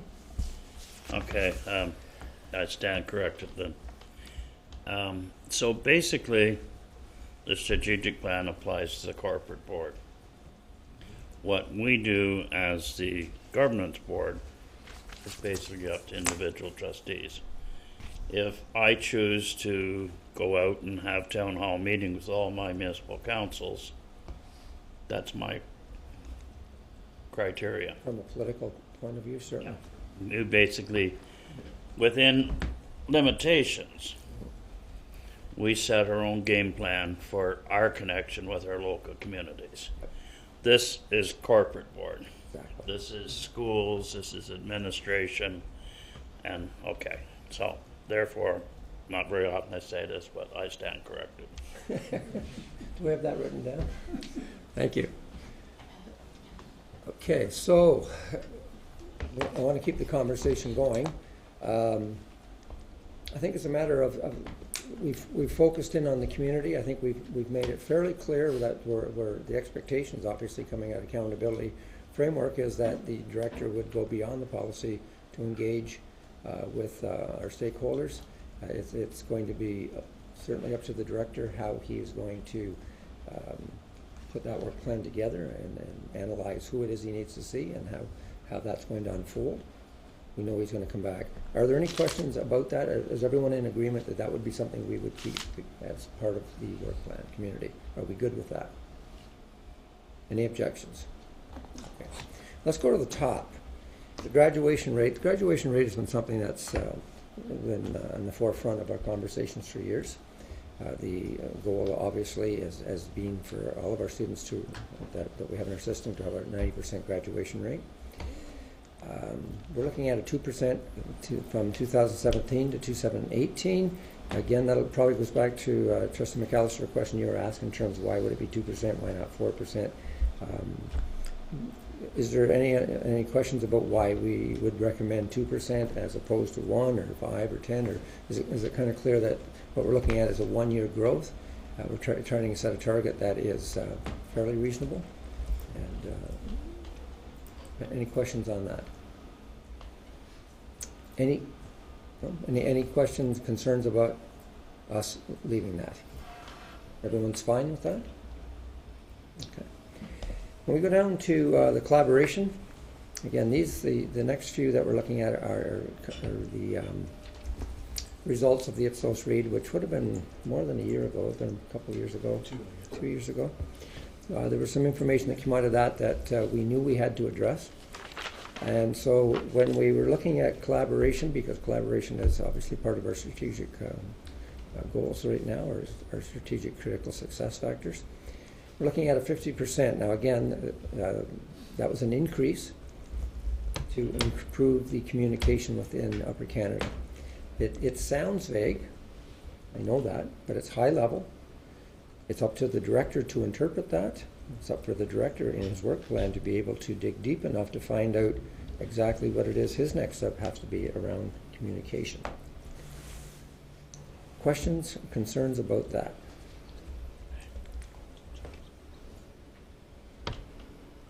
Is everyone okay if we leave that in there? We have a lunch. All right, resources. Again, the same thing came from the information we received from our staff. When we did the survey, we were looking at an increase to 50%. Our staff feeling that the school, the staff and support necessary for student success and student engagement. Again, it's high level, but it certainly gives the director a beginning point of where he's going to start to dig to get to the information he needs to be able to put together his work plan. Any questions on that?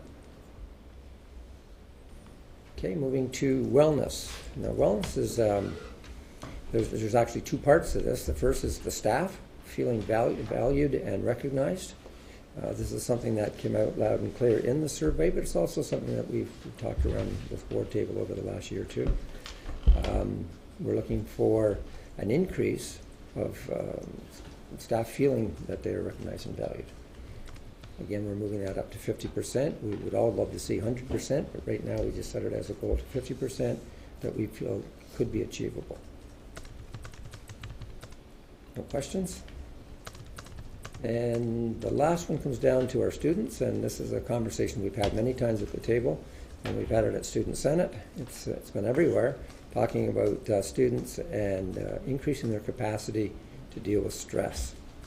And it's something that out of the accountability framework, we saw that as valuable and important. We don't have a number on that in terms of increasing capacity. I'm not sure if we can put a number on it, but I can certainly open that up for conversation if you think a number would even fit.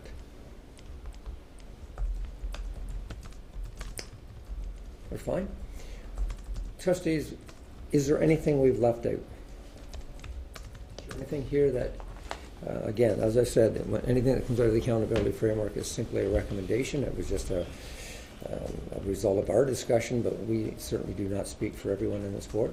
And I want everyone to have an opportunity to have their input if they feel there's something we have left out at this point.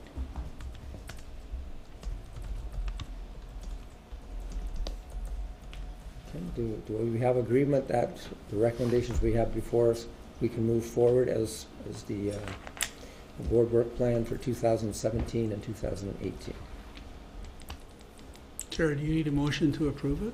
I probably should have a motion to approve it. Do I have the motion will be, how are we going to word this? What is it? A motion that the Upper Canada District School Board approve the board work plan for 2017-18 as presented March 8th, 2017. Moved by Trustee McDonald, seconded by Trustee Cram. Again, any conversations, questions? Now should I cast your votes then, please?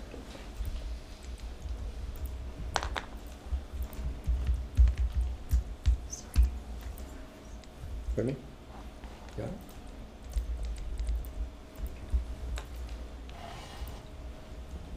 Still waiting.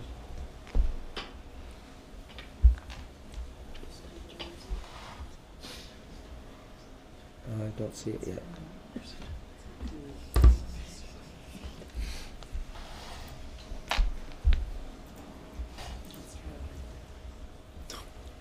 Can I get just a show of hands? All in favor, Trustee Swan? In favor. Pardon me? Yes. Thank you Yes. very much. That carries. Trustees, I want to thank all of you for the time that you've given over the last year, getting together and the conversations we've had. I want to thank Accountability Framework people and director, staff. You've been a part of many of the conversations we've had. I think I look forward to, and I know the trustees do, as we start to move through this cycle. I think it's very valuable. I look forward to the reports as they come to us.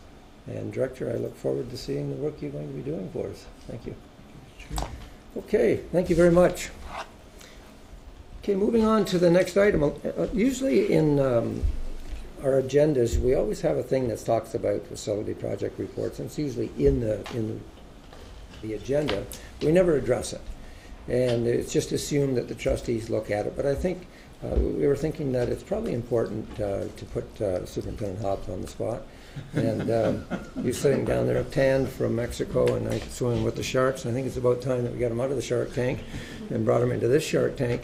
But I think it's also important, really, for people that are watching to also recognize some of the work that we do around this area and to bring it to the trustees' attention. So I'm going to turn this over to Superintendent Hobbs. Well, thank you very much, Mr. Chair, and I hope you'll bear with me. I feel a little lightheaded due to this strange piece of fabric I have around my neck this evening. It's not a noose. So thank you very much for the opportunity to speak about the monthly capital projects report, and I agree, we are very proud of the work that my team does in the facilities department. It's a great opportunity for us to highlight some of our thinking and some of the work.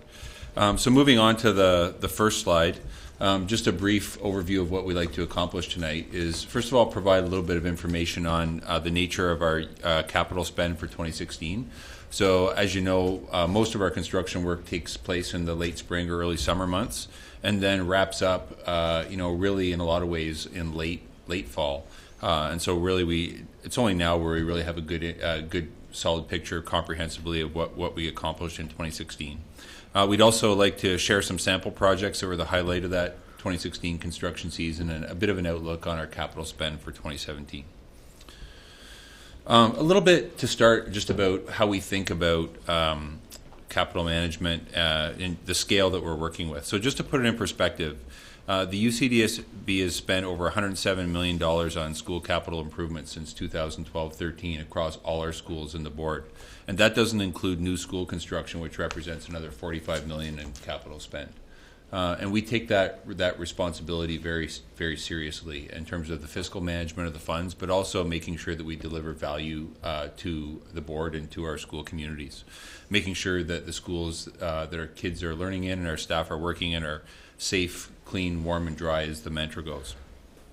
And spend of this magnitude requires a comprehensive management, and I'm sure that over the course of the pupil accommodation review that's currently underway, you've learned quite a lot about how that happens.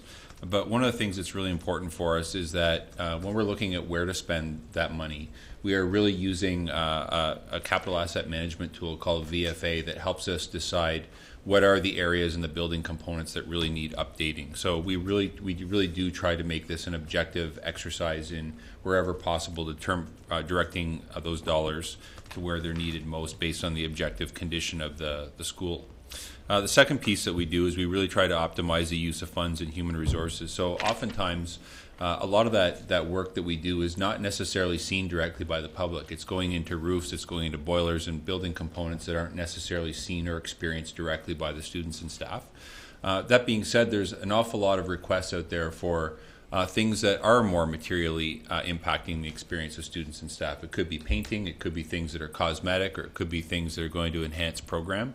And while we really do try to stay on top of those more mandatory basic elements, we really try to bundle our projects together so that we're meeting the needs not just of the condition of the facility, but of the program and kind of wellness aspects of the school as well. A major focus of our effort in the facilities department around project management is in making sure we have an management information flow for appropriate intervention. So by that I mean sometimes in the course of a year we're doing 100, 112, 120 projects, and we need to be able to respond in a timely manner to changing market conditions. So oftentimes what happens is a project will go out to tender, it will come in more than we anticipated spending on it, and we need to readjust. And that needs to happen in really quickly and in short order because our timelines are very tight for getting this work done. So that's been a major thrust of our department, is making sure that we're surfacing the right information necessary to respond and so that we don't end up missing the opportunity to do projects. And finally, I think what's really important for us is if the foundation of our work is that capital asset management system, VFA, and an accurate inventory of our schools and their components and the condition of those components, it's super important to us that when we actually do upgrade a school or we do go in and retrofit a school, that we are at the back end updating that information repository to make sure that as much as possible our facility condition inventory is as up to date as humanly possible. And I think what you've seen over the course of the last 10 years really is that we've had really good success in accomplishing an awful lot of projects, and by and large they come in on time and on budget. So the last 4 schools I think have been on budget or under budget and early. We've done 9 full-day kindergarten additions over the course of the last few years, and every one of those was on budget and early as well. And it's a testament, I think, to the project management work of our nearly 5 staff in the facilities design and construction project led by Peter Bosch that we're so successful. The next slide gives you the tiny version of the budget, but really I just wanted to highlight for this is something that you saw in September when we brought forward a capital update on the budget, and want to highlight for you that again in 2016-17 or last year in 2016, the Ministry of Education graciously in around June increased our school condition improvement and school renewal budgets by almost double. And that's a really nice problem to have, but sometimes what we bump up against is on short timelines and with relatively few staff, figuring out how do we actually spend that money in a way that has the greatest impact for the board. So what you'll see, I think, is as we go forward through the rest of the presentation, that now the rubber is starting to hit the road, and you'll see a corresponding increase in planned spend for 2017. So a little bit about 2016. And over the last number of years, you've seen me come and talk about a variety of projects. And one of the things that we've tried to do going back 4 or 5 years particularly is oftentimes we talk about projects as doing a roof or a boiler, and we think about projects in technical terms like that. However, oftentimes we get asked about how much do we spend on accessibility? How much do we spend on projects that impact the efficiency of the school? And so what we started doing back around 2011-12 is describing or tagging all of our projects with what we call a value proposition. And we have a first and a second. So we try to describe it along these lines that you see here: accessibility, appearance, capacity, comfort, communications, condition, and so on. So that we can just sort of get a rough sense of where are those dollars going and how can we describe them in a way that's meaningful to the community. So for example, what you would see is if I were to look at the sum total of all the projects that we did that were really focused on capacity of a school, it was close to $12 million, and those in 2016. That had a lot to do with new school construction projects. If we were to look at condition, not surprisingly, a preponderance of our project spend was around buildings or components of buildings that were designed to improve condition. And so this is just to give you a little bit of a flavor about the fact that we really do try and do projects that touch all of those areas and think about how we touch all those areas. So moving forward, some examples. What you see here is a typical example of an accessibility project. So this is Westminster Public School, a school that was built in the middle of the previous century, and we're actually part of our systemic process of taking these assets and updating them to reflect modern accessibility standards. So this was around a $2 million project. One of the components of that project, in addition to windows and some other elements at the school, was the installation of an elevator to make sure the school is accessible for students that need it. Another project is an example of an appearance project would be, Trustee McPherson would be familiar with, is Perth and District Collegiate Institute. So what we did there was the office previously, for those of you who aren't familiar with PDCI, was up a fairly steep flight of stairs and in and up another flight of stairs and to the right. And the office didn't really have sight lines to the outside of the school, which is typical for the way we would design a school nowadays. And it wasn't really obvious and welcoming to visitors to sort of have to go in and hunt around. So We moved the office down to the first floor where it's accessible at street level, tried to make a more obvious and welcoming entrance with a lot of daylighting, improve those sight lines. And this is a good example of when we talk about the value proposition of a project. This one hit a lot of elements, because moving the office in this one for really appearance and functionality sake also allowed us to install an elevator where the old office was, which allowed us to hit the accessibility component of it. Moving on to capacity. So this looks like, I'm sure all of you are very excited by this project that you see here, which looks like a patch of green. And really it's funny because in many boards, in the GTA particularly, or the 905, they're dealing with capacity challenges by building additions and building new schools. And this is illustrative of a site where we've actually taken a portable out because of declining enrollment. And what's happening is much of our capacity spend, where we're not building new schools to replace old ones, is spent on actually taking portables out and remediating or reinstating the existing site. So this is at Iroquois Public School, where we've actually taken the portable out, reinstated the site, and hydro-seeded to restore it back to green space. Condition is another one, and this is an example of Prince of Wales Public School here in Brockville. Again, it's a good example, I think, of where we've actually done a lot of stonework, rehabilitating the stone foundation of the old part of that, I think it was a 443 pupil place facility. And a good illustration of the fact that, even while a school is subject to consideration for closure through a pupil accommodation review process, we really are committed to making those schools spaces that are safe and functional for students in the community to use. So those regardless of what the sort of long-term prognosis is of a school, while we own it, we still have a responsibility that we take seriously to make sure those buildings are functional and in decent condition. The next one is an example of what we would consider to be a quality of experience project, where we have, and Trustee McDonald will recognize this one, where we installed LED lighting and refinished the gym floor at CCVS with some painting. Again, this is a good example of the old floor was, they could play basketball on it. It wasn't really appealing to look at. It was kind of a dark gym, and what we tried to do is restore it to a condition that would be more, I think, enjoyable for the students and staff to be in, recognizing that this is a facility that you'll never turn into a state-of-the-art modern facility. But again, another example of one of those things where we're conscious about, it's not just about replacing boilers that are failing, but trying to do as much as we can to make sure the schools in all respects are hospitable environments for teaching, learning, and sports. And then the final one is not an example of an actual picture of a school, but it is a good example of some of the investments we've made in efficiency. So this is actually the building, or the solar control system that we have installed at Bridgewood Public School. Only one of our schools that have solar panels on it. But this is an example of how we're using solar deployments where it makes sense and we have appropriate exposures. In this case, we're doing things a little bit differently. We're doing reverse metering, in which case we're actually reducing our own solar power that we're really using directly at the school. And we're monitoring that with this tool, which sort of shows you what the current power output is and what your CO2 savings are.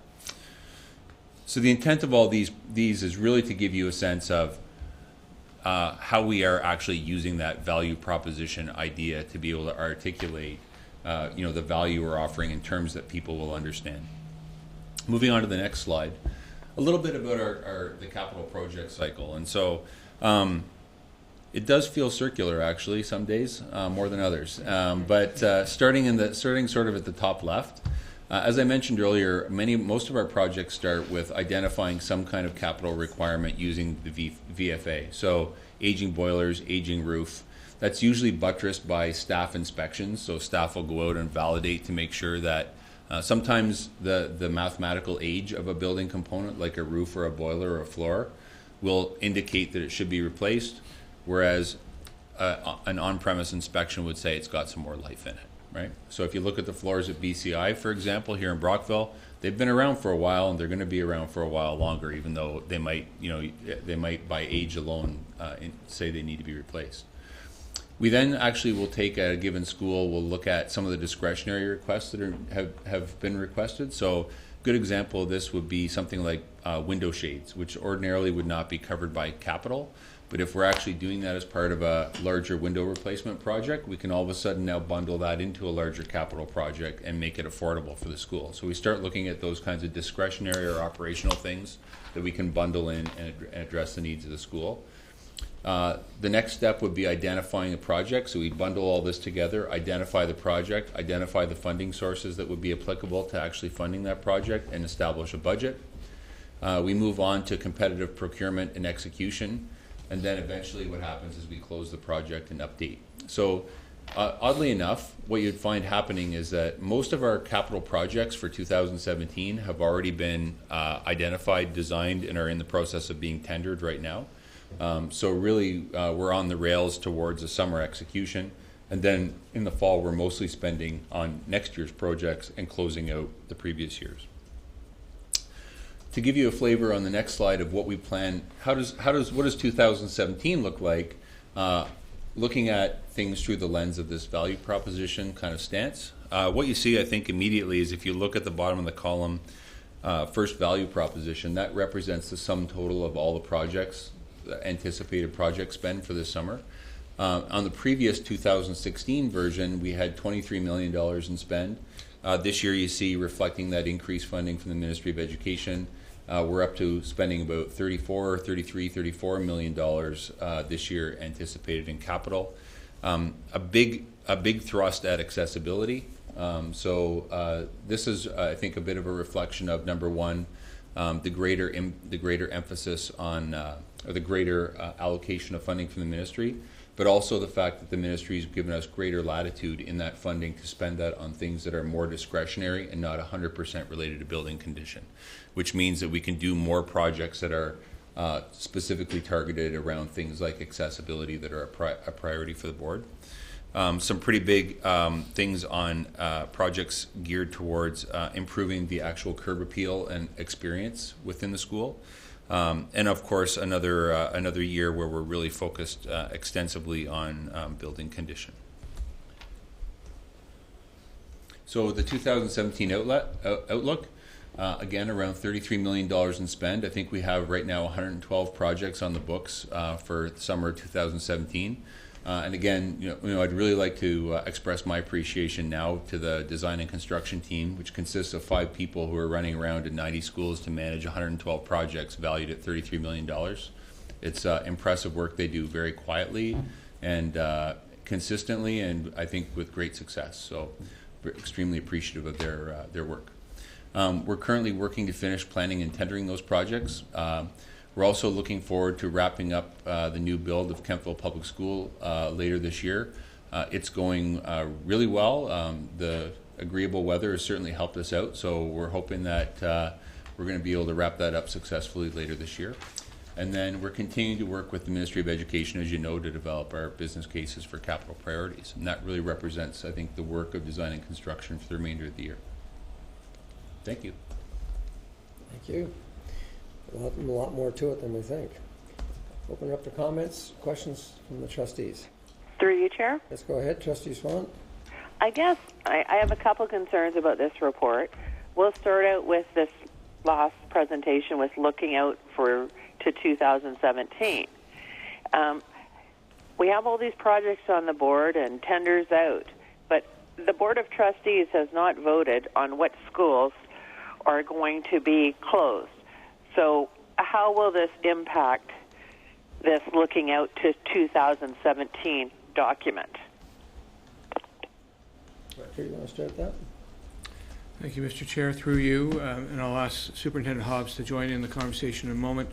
All of our capital projects that we do, if they are large projects such as rebuilds or additions, anything that we put in that would be beyond maintenance or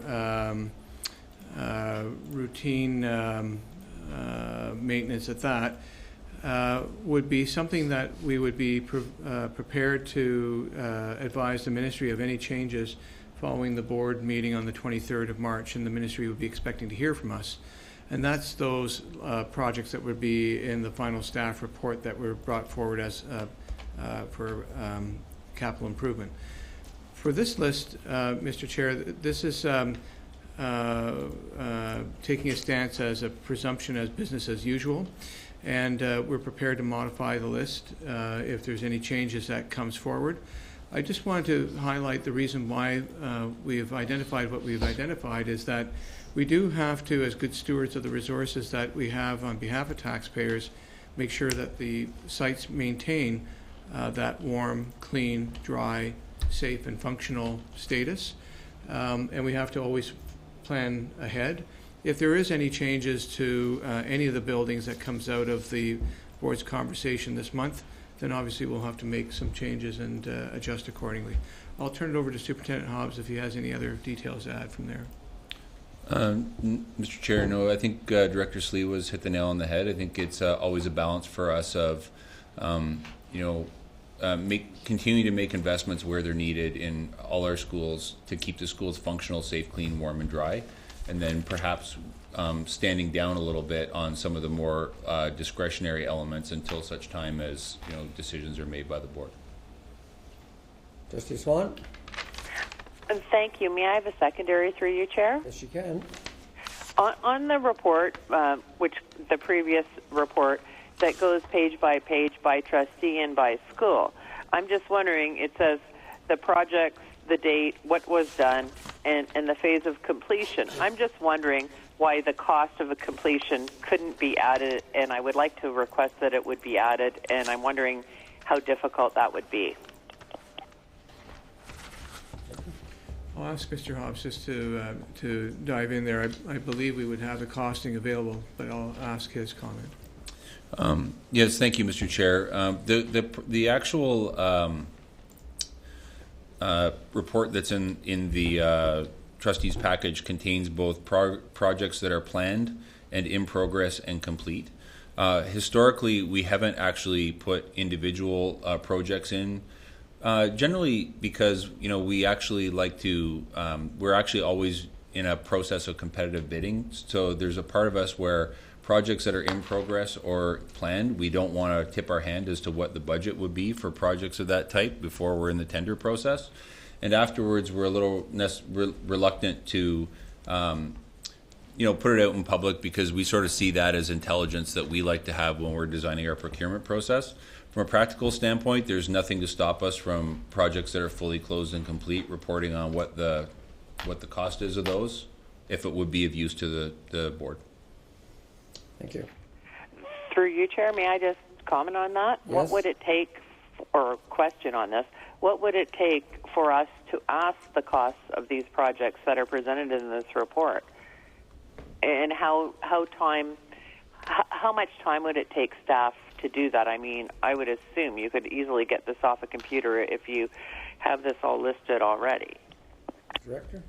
Mr. Chair, through you again, I'll begin the response of saying I don't know if it's a question of difficulty as much as it's a question of whether it would be prudent, given that we do engage in tendering processes. And I heard Superintendent Hobbs indicating that, in our effort to ensure that we get the best value for any project, we wouldn't want to prejudge what we believe would be the cost of the project and have tenders that may respond in a way that would not be in the board's best interest. But again, I'll ask if Superintendent Hobbs has any specific view of it. Certainly, Mr. Chair. I think the greatest risk would be on projects that are currently in progress. In other words, they're not complete, and those that are planned out. I think it would be, and I think going back to past boards, there was a practice back in ancient history more than 10 years ago where planned budgets for projects were made public before the tender, and there was a feeling that it was actually predisposing the results of the tender by sort of tipping our hand. With regard to projects that are fully complete, I'm looking at the data right now, so we could certainly provide the information, for example, on how much fencing would cost at a given high school, if it would be of use to the board. That would not be too difficult for us to modify our reports for projects that are complete. But again, I would echo the director's reluctance, perhaps on future projects that aren't yet tendered or in progress. Okay, thank you. Any other comments or questions? I thank you very much for that report. It was very interesting and informative. Thank you. Okay, moving on to the next two items. OSPA Director David McDonald is going to talk for a call for policy resolutions and proposed amendments to the OSPA Constitution. Thank you, Mr. Chair. So I'll be very brief. I really won't go into this in too much detail, but the information is before the trustees on an annual basis. OPSPA goes to the boards and looks to see whether there is any opportunities or any requirements for member boards to present constitutional amendment, constitution or policy amendment changes. The process is that individuals can submit it, but it always has an opportunity, or I guess more success if the board supports it. From the board, it would go to regional meetings, and then regional meetings to board of directors. And if it passes through board of directors around the 20th of April, 22nd of April, then it goes to the AGM in June. So in your links, you have a copy of the current Constitution and bylaws. You have the policy resolutions, and then you have the guidelines associated to that. So if there's anything that the trustees wanted to present, whether it's tonight or at least an opportunity to review and bring back to us, it has to be submitted by April 1st. Thank you. Is there anything that people want to add? Comment on? April 3rd, sorry.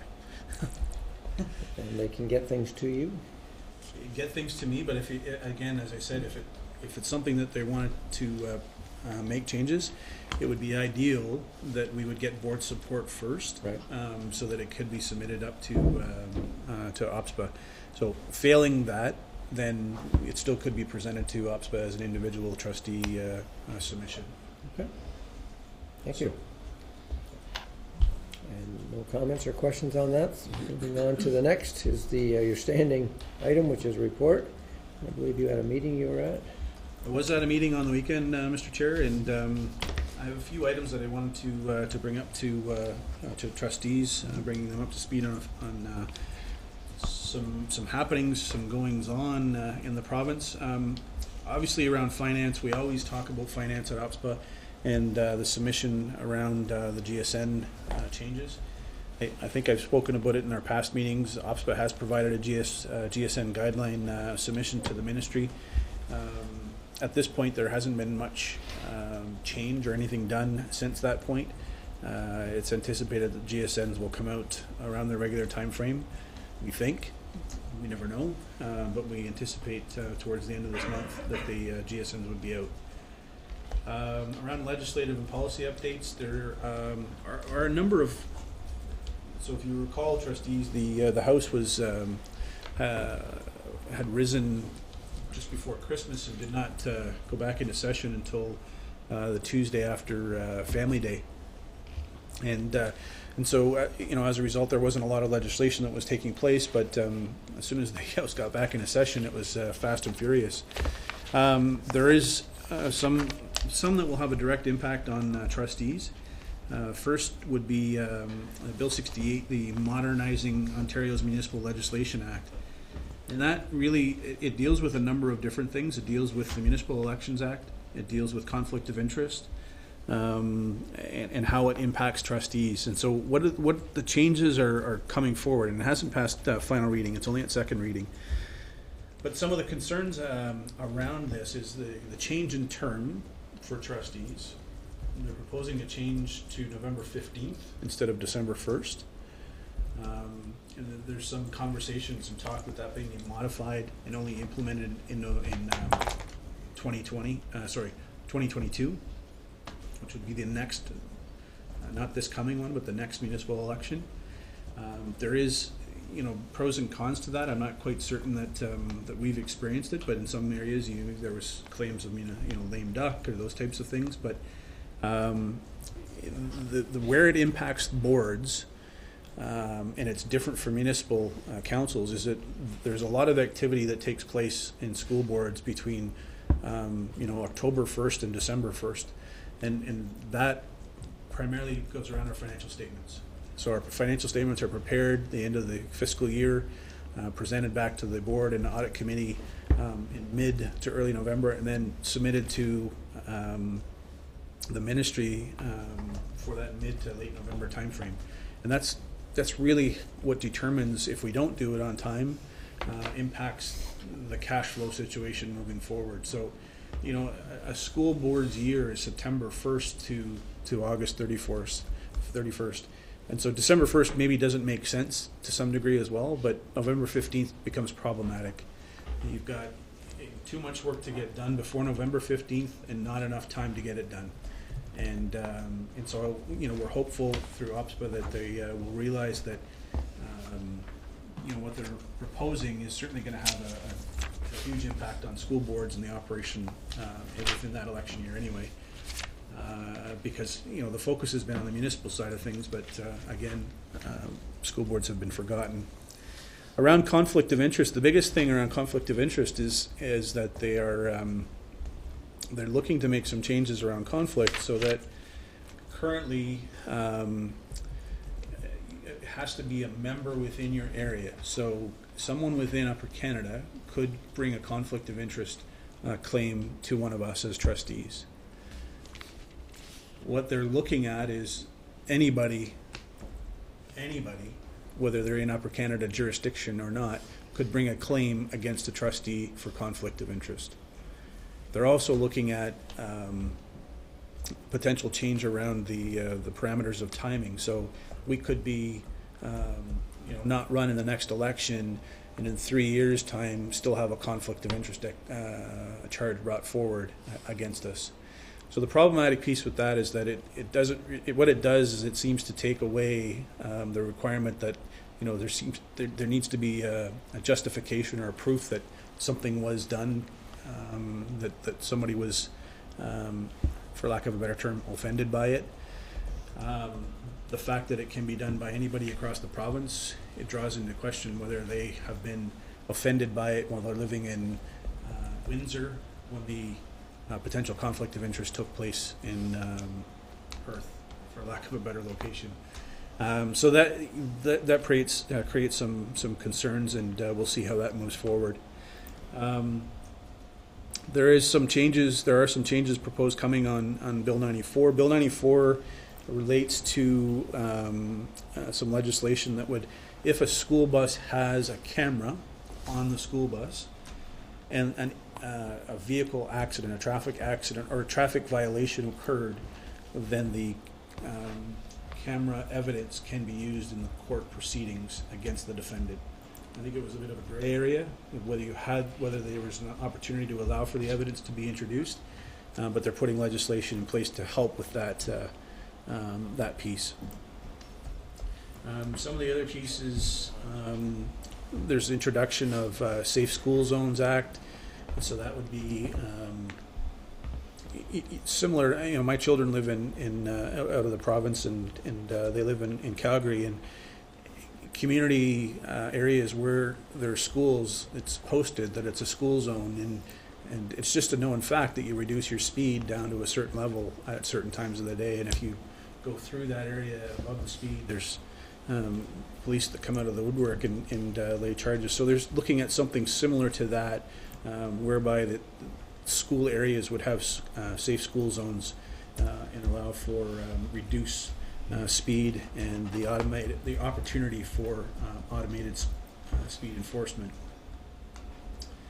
The next pieces really are around what was the other one? Oh, School Board Collective Bargaining Amendment Act. So this is the requirement that the ministry has to put in place to ensure that contracts or collective agreements can be extended. This is really a fast track one for sure. It was introduced in February on the 21st. Time allocation on March 1st. It goes to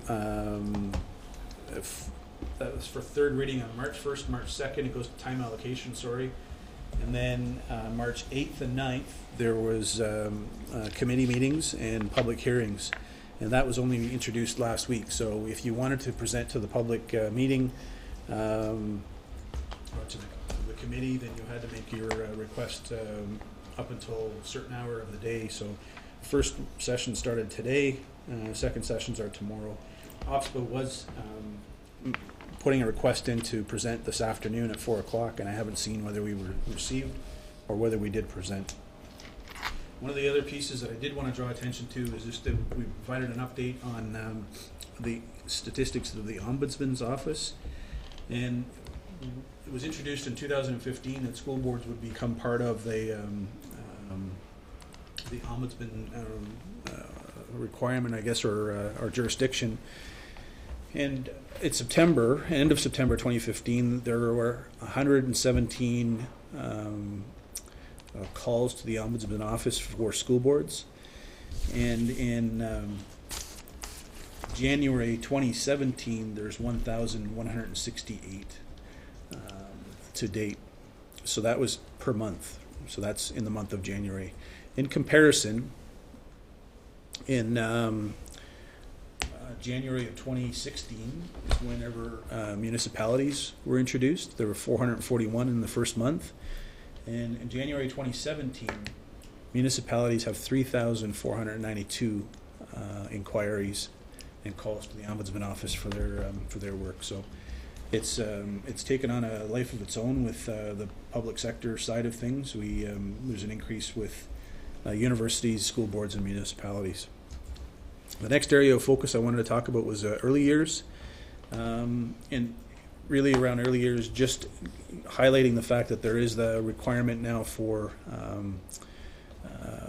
the before and after school program for kindergarten to grade 6, and the requirements obviously are around where there is sufficient demand. So up at beginning in September 2017, all school boards would be required to ensure the provisions of before and after school programming for elementary schools serving students in the primary and or junior division where there is sufficient demand or viability. Programs must be delivered on every instructional day and optional for non-instructional days. So that's moving forward, and certainly I know we have partners that provide those services for us, and at some point perhaps we would see an update from staff. So of interest though, we've talked a lot about early years in the past. Now the ministry is talking about the middle years. So the middle years is a new strategy that is being introduced, and it's a directive that was provided to Minister Croteau, I think is his name. Coteau, Minister of Children and Youth Services. And so this focus is really around that 6 to 12-year-olds and developing that framework that maps the interconnected domains of the middle years for child development, including self and spirit. The development framework will also include a summary of research on development during the middle years, and the impact of environmental contextual influences, the development of maps that outline what is happening, how do we know, and opportunities to support positive strength-based development. And the second piece of that component, or the two key components, is the strategic framework that defines a common vision, core principles, and outcomes of well-being for middle years children. So we think through the discussion with the staff at OPSPA that certainly the focus of the ministry over the next little while will be around that 6 to 12 year age, and then I think there'll be an opportunity to extend that. But you know, we've seen the concentration in early years with full day, everyday kindergarten, before and after school. Now we see the introduction of before and after school for that age group, and then the more concentrated focus on the middle years moving forward. And finally, community hubs. A lot of work still continuing around community hubs. There is a community hub steering committee that has been developed. Petrie is still involved in that. There is going to be a summit on community hubs. The Community Hub Summit is on May 1st to the 3rd in Toronto. It's limited to numbers, and OPSPA is attempting to get ensure that we have representation from all areas of the board, OPSPA board that is. So we're limiting, where we believe we're going to be limited to potentially 6 seats at the summit, and that would allow us to at least have all of our regions represented, including some staff representation. The other piece around community hubs is that we are looking for, or the hub secretariat, is looking for feedback on the circulation of surplus property and the fair market value offsets, and the relationship between municipalities and school boards.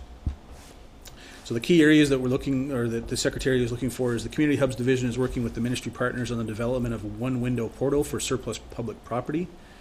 What is your advice on how best to collect information and data from school boards and surplus school properties? Do you have any feedback on the changes of Regulation 4498 that took effect in September 2016 that doubled the circulation period from 90 to 180 days? Community Hub Strategic Framework and Action Plan contains a recommendation to review the government mandate to require disposition of public properties at fair market value, including those owned by the broader public sector, and develop methodologies. So from that perspective, the school boards, what are some potential considerations to implementing this recommendation? Ensuring sound policy framework for considering fair market value offsets.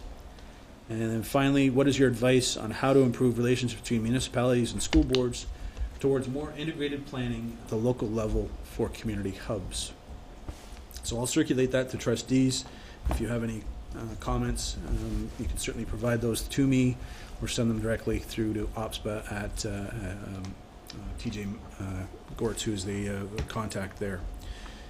The other piece that TJ is looking for feedback on is a trustee survey on the honorarium.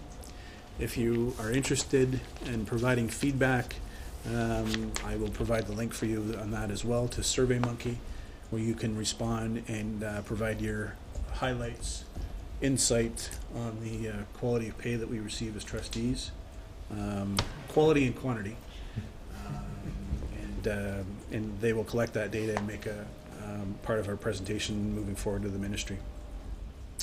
That is it for my presentation, and certainly if the Indigenous Trustee representative has anything, he presented his report as well. Chair? Thank you, David. Through you, Chair. Yeah, I presented my report. Of course, we're still, a number of us are still part of the curriculum steering committee in developing curriculum. Of course, we're pushing for mandatory courses, not just appeasement and such. And also I've asked my Native trustees to start looking at ways to implement the 6th priority towards reconciliation, and to provide that to us by the next, I guess, the AGM that's going to be in June. So they'll be providing me some response back to that. And overall, we had quite a good response from PEZ on the presentations that we had made, you know, on the, at least on the work that we're doing, and also on the truth and reconciliation too. So it was pretty good. That's it. Thank you very much. Any comments or questions? Most trustees are just trying to figure out how to spend all that money they get in their honorarium. The public only knew. Okay, no questions? Okay. Director, do you have any comments? I do, Mr. Chair. A couple things to bring to trustees' attention. In the same way that trustees were speaking this evening about their own planning, all of our schools are entering their 2nd cycle of planning for the goals they have for their students around achievement, particularly around math, reading, and writing. It's always a question about how do we know that people have gone from planning to intentionalizing that as something that means something at a school site. We had an excellent presentation a couple of board meetings ago where you heard firsthand how one of our schools was actively engaging in that process and asking questions as they were doing their planning and their implementation at the site level, and trying to be quite nimble about changing course as students were presenting new information and new data about the goals that were set for their achievement. I was in 2 schools today with Superintendent Mills, and there was further evidence that not only were both principals working with their school teams and their staff to see whether or not their goals were materializing, but they were looking for tangible evidence of student growth and improvement in their learning. And what was most important to note, I suspect, is that it wasn't just happening in one classroom or 2 classrooms. There was a real spread of those expectations that could be seen in many places where we were meeting. So I do want to compliment the family of school superintendents who are making this a priority in their work with their principals, and for the principals themselves for bringing it to the staff in a meaningful and purposeful way. It's not about compliance, it's about getting better and about improving on our aspirations that we have for our students. Beyond the foundational skills about math and reading and writing, we had a very important meeting at the start of this week about the highly skilled workforce expert panel report that the ministry released last summer. And we are looking at that more closely because there are some key messages about not just the academic skills that you would suspect is important for students to be successful, but around the soft skills, around collaboration, teamwork, communication, problem solving, and most importantly about resilience. What does it mean to be focused on achieving goals that you've set for yourself and for your family later in life, and to keep at that even though there are some problems, challenges, and failures. And what came out of that discussion was that there was as much learning that came out of success as there was that comes out of failure. And how do we help to build our students, I guess, grit and their ability to persist when things are difficult and challenging. What came to us as well was some key discussions about where do we actually find in our school experience that we provide for our students a focus on those soft skills. And the highly skilled workforce document talks about complementary learning that comes through extracurriculars. And while we had always thought that our students learn a lot during the structured school day, what they're pointing to is that those skills, those soft skills, are part of what comes out of students participating in after-school opportunities, whatever those opportunities might be. I know many of us around the table have great memories of our school experiences, largely because of what happened after school and not just what happened during school.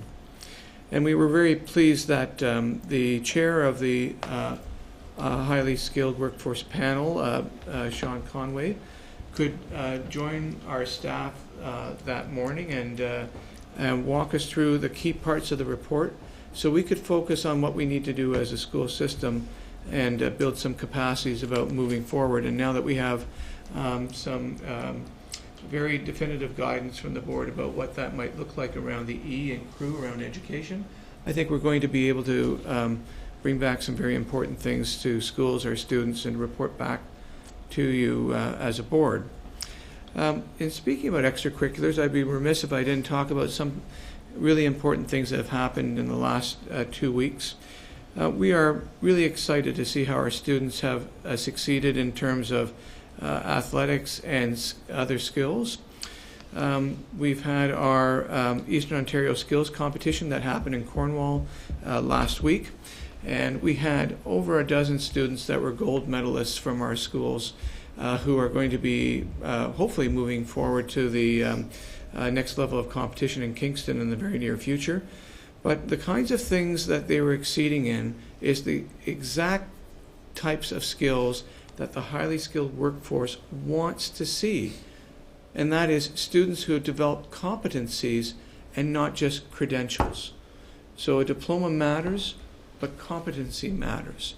And what we see in this Eastern Ontario Skills Competition was a set of competencies and skills that students were bringing to this event that showed that they were very masterful. A gold medal says it counted for something. And we really do credit our teachers and their families who are promoting this as a very important kind of commitment to focus on while they're in high school. We also had some really great athletic endeavors. We had the girls volleyball team at Carleton Place that went to OFSA. We have our junior boys basketball at Perth Collegiate that were area champions. And our senior boys basketball team from St. Lawrence Secondary School that's at OFSA in Windsor. And all those accomplishments, speaks well for how proud we are of our students, that they bring great attention to their commitment and their endeavors in that sport. They represent themselves well as not only as students from their community, but as students of Upper Canada, and we're super proud of them. So we want to make sure that we highlight that to you as some great things that is happening in our schools. Thank you, Director. You know, I think to me one of the most important soft skills is the recognition of balance in our lives, how important it is to have balance. And, you know, there was a lot of great things that happened with our students last week, so next week we're going to give them a week off. And really what I mean by balance is the fact that next week is the March break. Now for the trustees, with the work that we have leading up to a meeting we have in a couple of weeks from now, we're not going to have much of a March break because we're going to be busy reviewing and looking at the work that is going to be the foundation of our decisions. However, many of our staff and many of our students are going to be taking next week off. And I just want to say to all of them that are out there and watching, is that on behalf of the Upper Canada District School Board, we want you to have a great week of balance. Enjoy yourselves, relax, recharge your batteries, but most importantly, we want you to be safe. We want to see all of you return. We can't afford to lose any one of you. So please be safe, but enjoy yourselves. Trustees, I wish I could say we were taking a week off, but we're not. But that's okay. I need a motion that the Upper Canada District School Board adjourn at 9:10. Regular meeting scheduled. Next regular meeting is March 22nd. Moved by Trustee Garrow, seconded by Trustee Richards. Show of hands. Safe travels, everyone. Have a good week. In favor. Thank you very much, Trustee Swan.